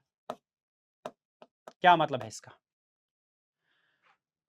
ये जो बाहर से सप्लाई आ जाती है हमारे घर में, ये 2 लाइंस होती हैं, सबको पता होगा, 2 ही लाइंस आती हैं घर में, ठीक है। अभी के लिए इतना याद थाओ, याद ये थाओ कि ये जो रेड वाली है इसको बोलते हैं लाइव वायर, इसके थ्रू करंट आ जाती है घर में, ठीक है। और ये जो ब्लैक है इसको बोलते हैं हम न्यूट्रल वायर, न्यूट्रल, बहुत सारे ऐसे भी बोलते हैं ना न्यूट्रल वायर, ये को न्यूट्रल, हाँ न्यूट्रल वायर।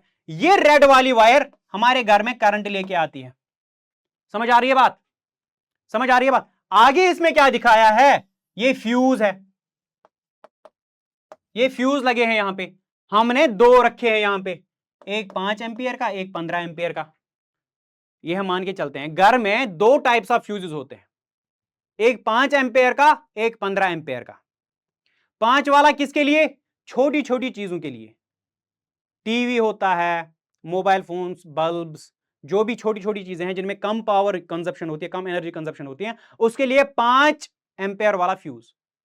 और जो बड़ी चीजें होती हैं, ठीक है, हीटर, आयरन वगैरह, ओवन, जो भी होते हैं बड़ी बड़ी चीजें जहां पे ज्यादा पावर कंजप्शन होती है, वहां के लिए 15 एंपियर फ्यूज। ठीक है, आगे चल लो। फ्यूज क्या होता है? ये एक इंपॉर्टेंट डिवाइस है सेफ्टी के लिए, most important safety device, most important safety device. क्या? फ्यूज। अगर आपको क्वेश्चन में पूछा जाता है कि मोस्ट इंपॉर्टेंट सेफ्टी डिवाइस कौन है, तो याद रख लेना फ्यूज है। ठीक है, आगे चल लो। फिर आगे जाके डिपार्टमेंट वाले आ जाते हैं और आपका मीटर लगा देते हैं, जिससे आपकी बिल आ जाती है, वो दिखा देता है इसने कितने यूनिट्स खर्च किए हैं एक मंथ में। यूनिट्स कितना होता है? 1 kilowatt hour. 1 kilowatt hour is 1 unit. ठीक है ना? 3.6 into 10 to the power 6 joules. याद होगा, लास्ट वाले चैप्टर में हमने पढ़ा था। फिर आ जाता है हमारा डिस्ट्रीब्यूशन बॉक्स। ठीक है, यहां पे डिस्ट्रीब्यूट होती हैं ये जो हमारी करंट आ गई घर में, यहां पे डिस्ट्रीब्यूट होती है अब किस वाले कमरे के लिए कौन सी लाइंस जाएंगी। ठीक है, समझ आ रही है बात? तो ये डिस्ट्रीब्यूट हो गई सारी। ठीक है, और जो घर के सारे सर्किट्स होते हैं, ये जो डोमेस्टिक सर्किट होते हैं, डोमेस्टिक सर्किट जो होते हैं ये पैरेलल में होते हैं। इस पे भी क्वेश्चन बन सकता है कि ये पैरेलल में क्यों है। एक तो बन सकता है कि डोमेस्टिक सर्किट किस पैटर्न में लगते हैं, तो पैरेलल पैटर्न में होते हैं। क्यों होते हैं पैरेलल पैटर्न में, ये भी हम डिस्कस करेंगे। ठीक है, याद हो गया ना?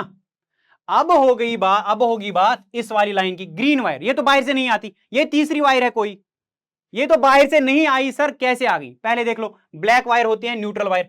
ये जो सर्किट करंट चल रही है, यहां से मान के चलो ये एक लोड है, दो लोड है, बल्ब है, जो भी है, इसके थ्रू अगर करंट रेड से आ गई, वापस भी तो जानी चाहिए। वापस वाला रास्ता सर्किट कंप्लीट तो करना है, करंट को बाहर भी जाना पड़ेगा, तो ये इस न्यूट्रल वायर से बाहर चली जाएगी सर्किट कंप्लीट करने के लिए। ठीक है, यहां पे तो सारी खत्म नहीं होती, इसलिए आपको ध्यान रखना होगा, आप कभी भी न्यूट्रल को न्यूट्रल लिटरली मत समझना कि इसमें कोई करंट नहीं होगी, ये अपोजिट डायरेक्शन में करंट चलती है। ठीक है, हां, शॉक दे सकती है अगर आपने इसको टच किया। ठीक है, समझ में आ रही है बात?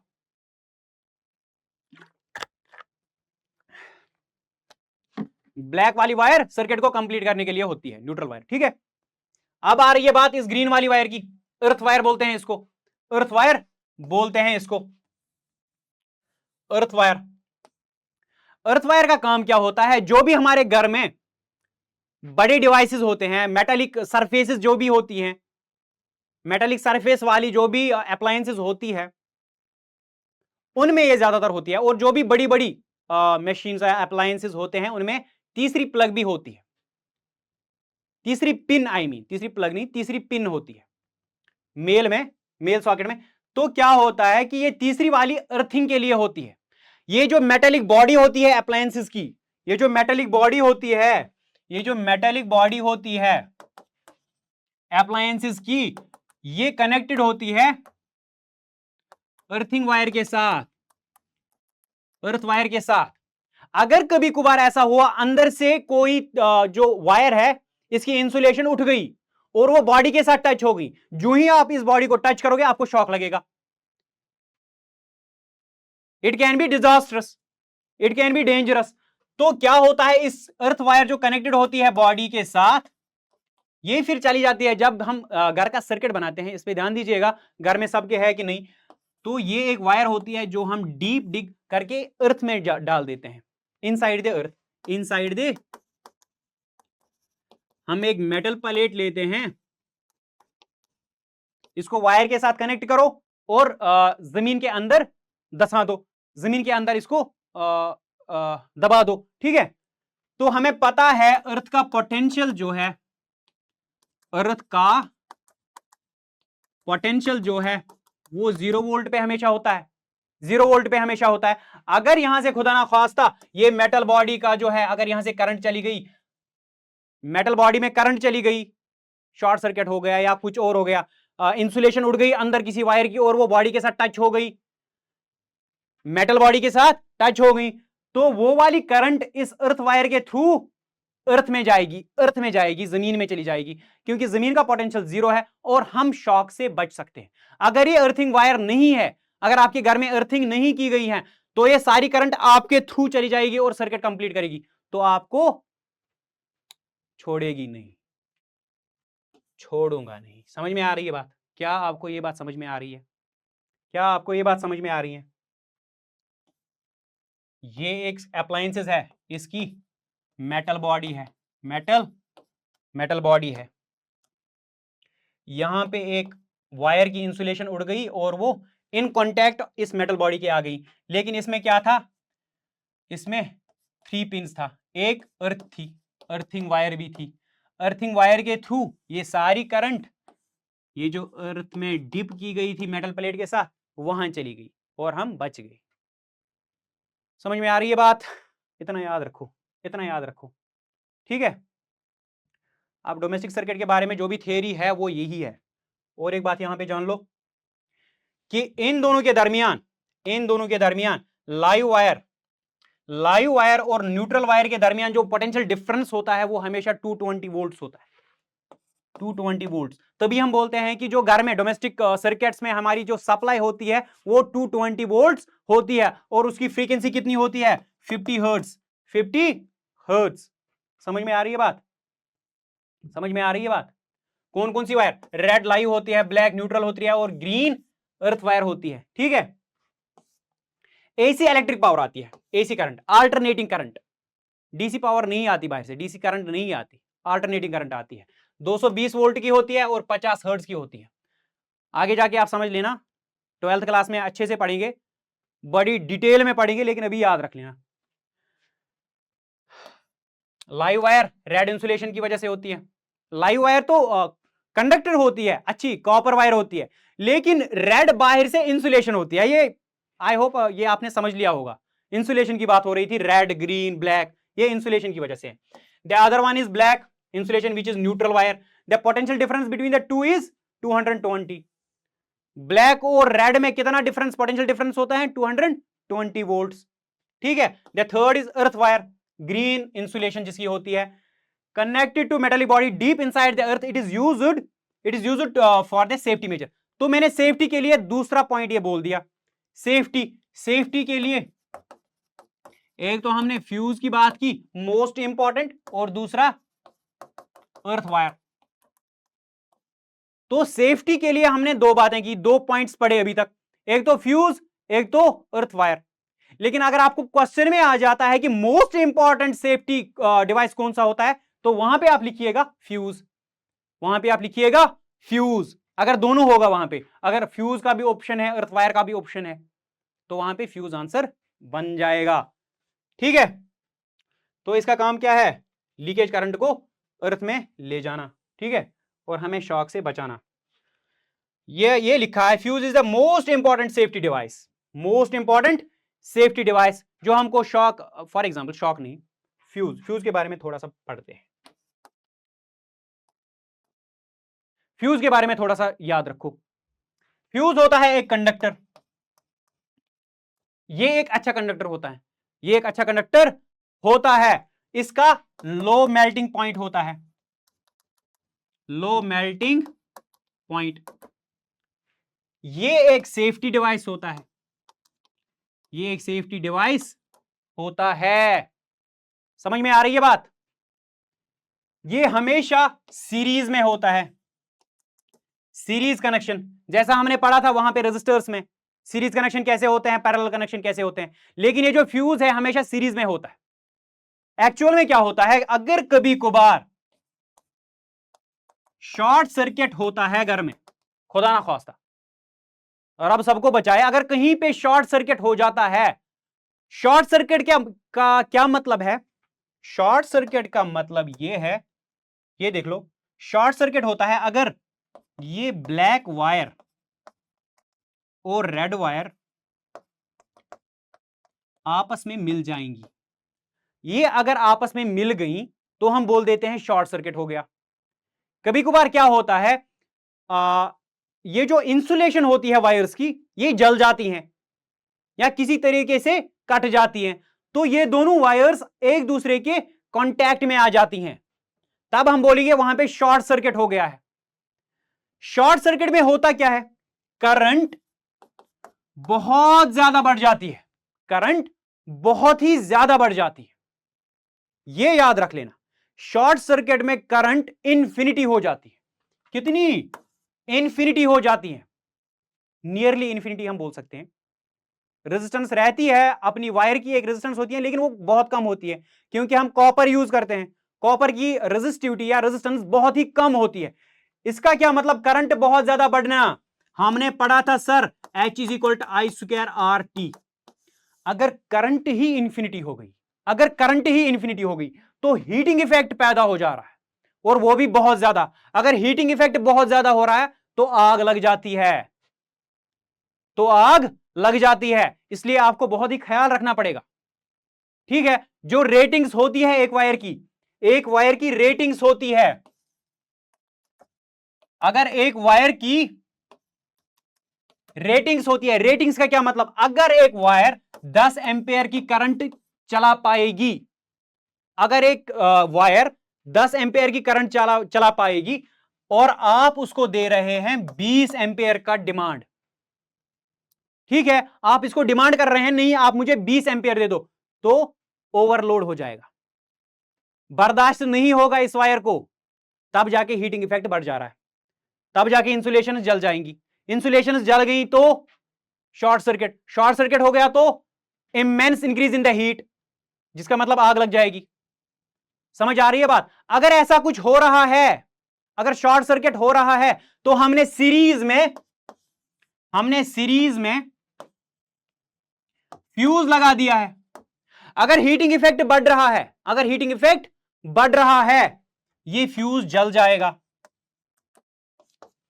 ये फ्यूज जल जाएगा, क्योंकि हमने पहले ही आपको बता दिया फ्यूज का लो मेल्टिंग पॉइंट होता है, जो ही हीट बढ़ जाएगी ये जल जाएगा, हमारा पूरा सर्किट बच जाएगा, हमारा पूरा सर्किट बच जाएगा। क्या आपको ये बात समझ में आ रही है?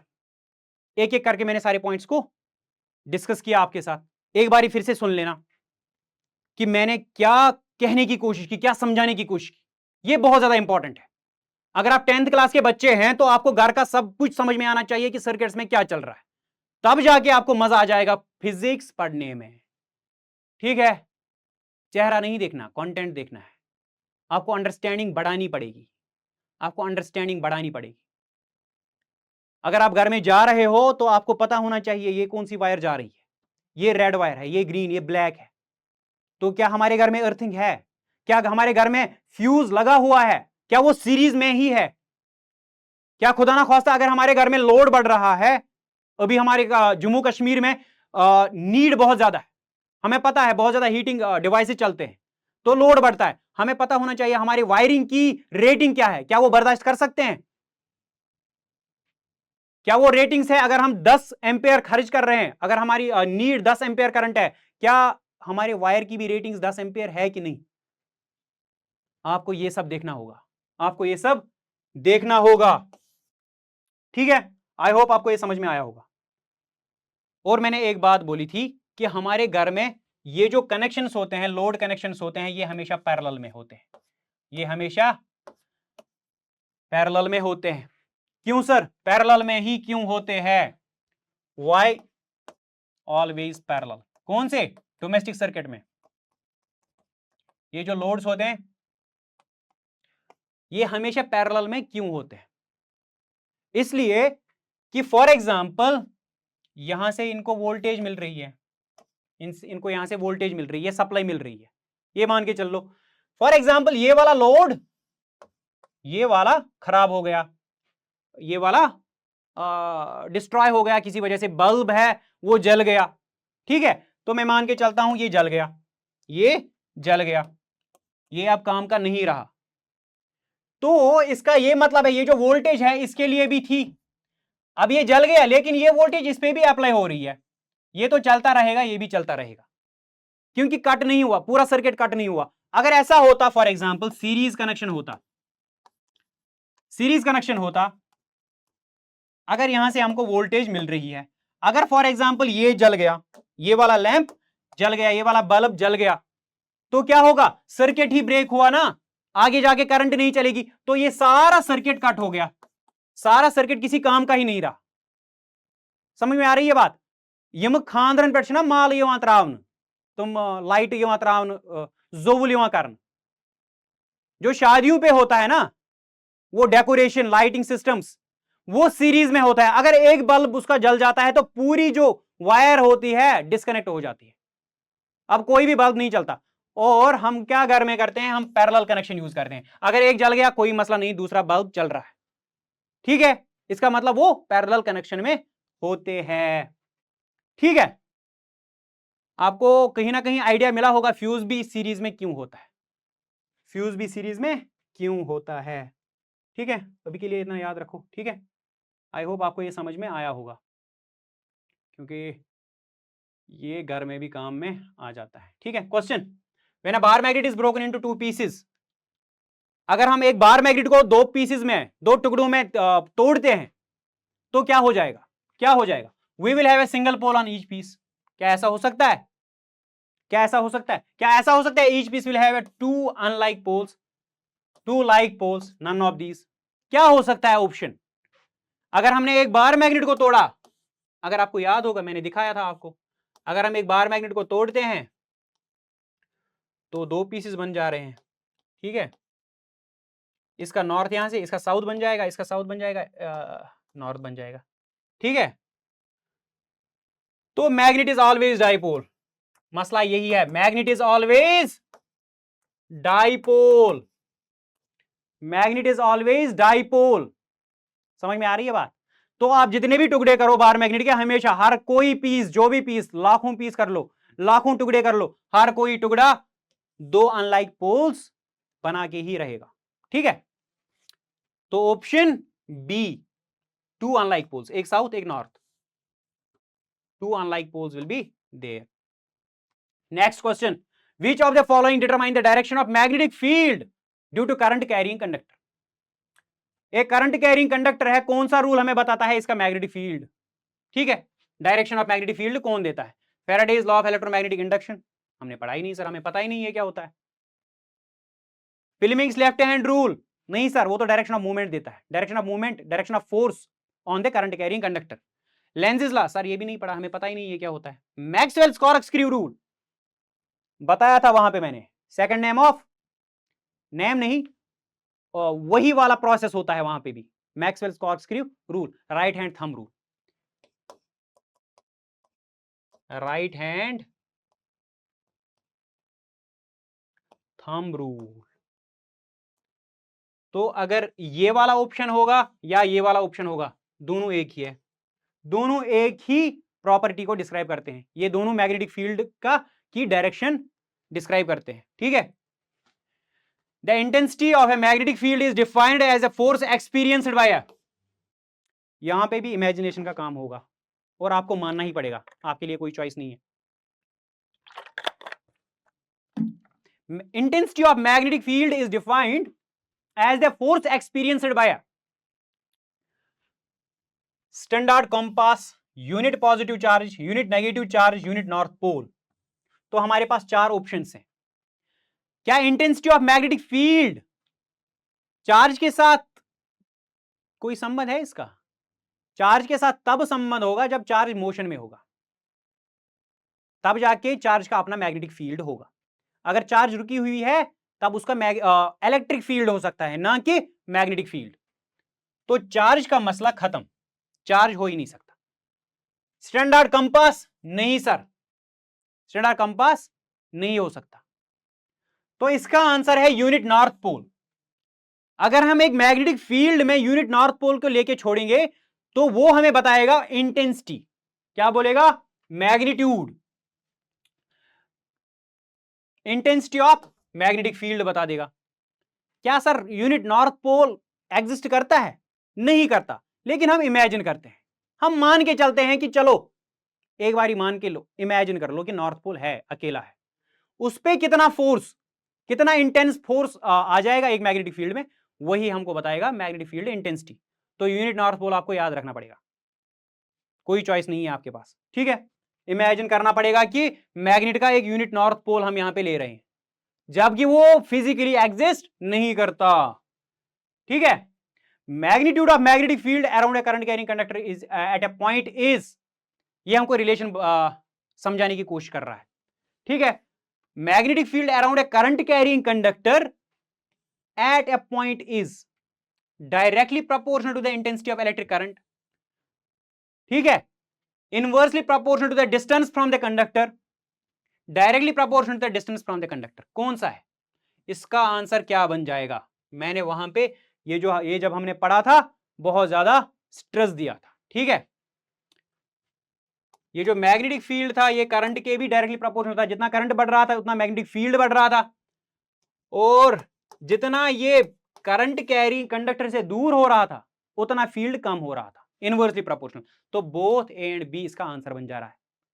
ये भी सही है लेकिन ये भी तो सही है, तो ये वाला ऑप्शन बनेगा बोथ ए एंड बी। समझ में आ रही है बात? थैंक यू वेरी मच, आज के लिए इतना काफी है।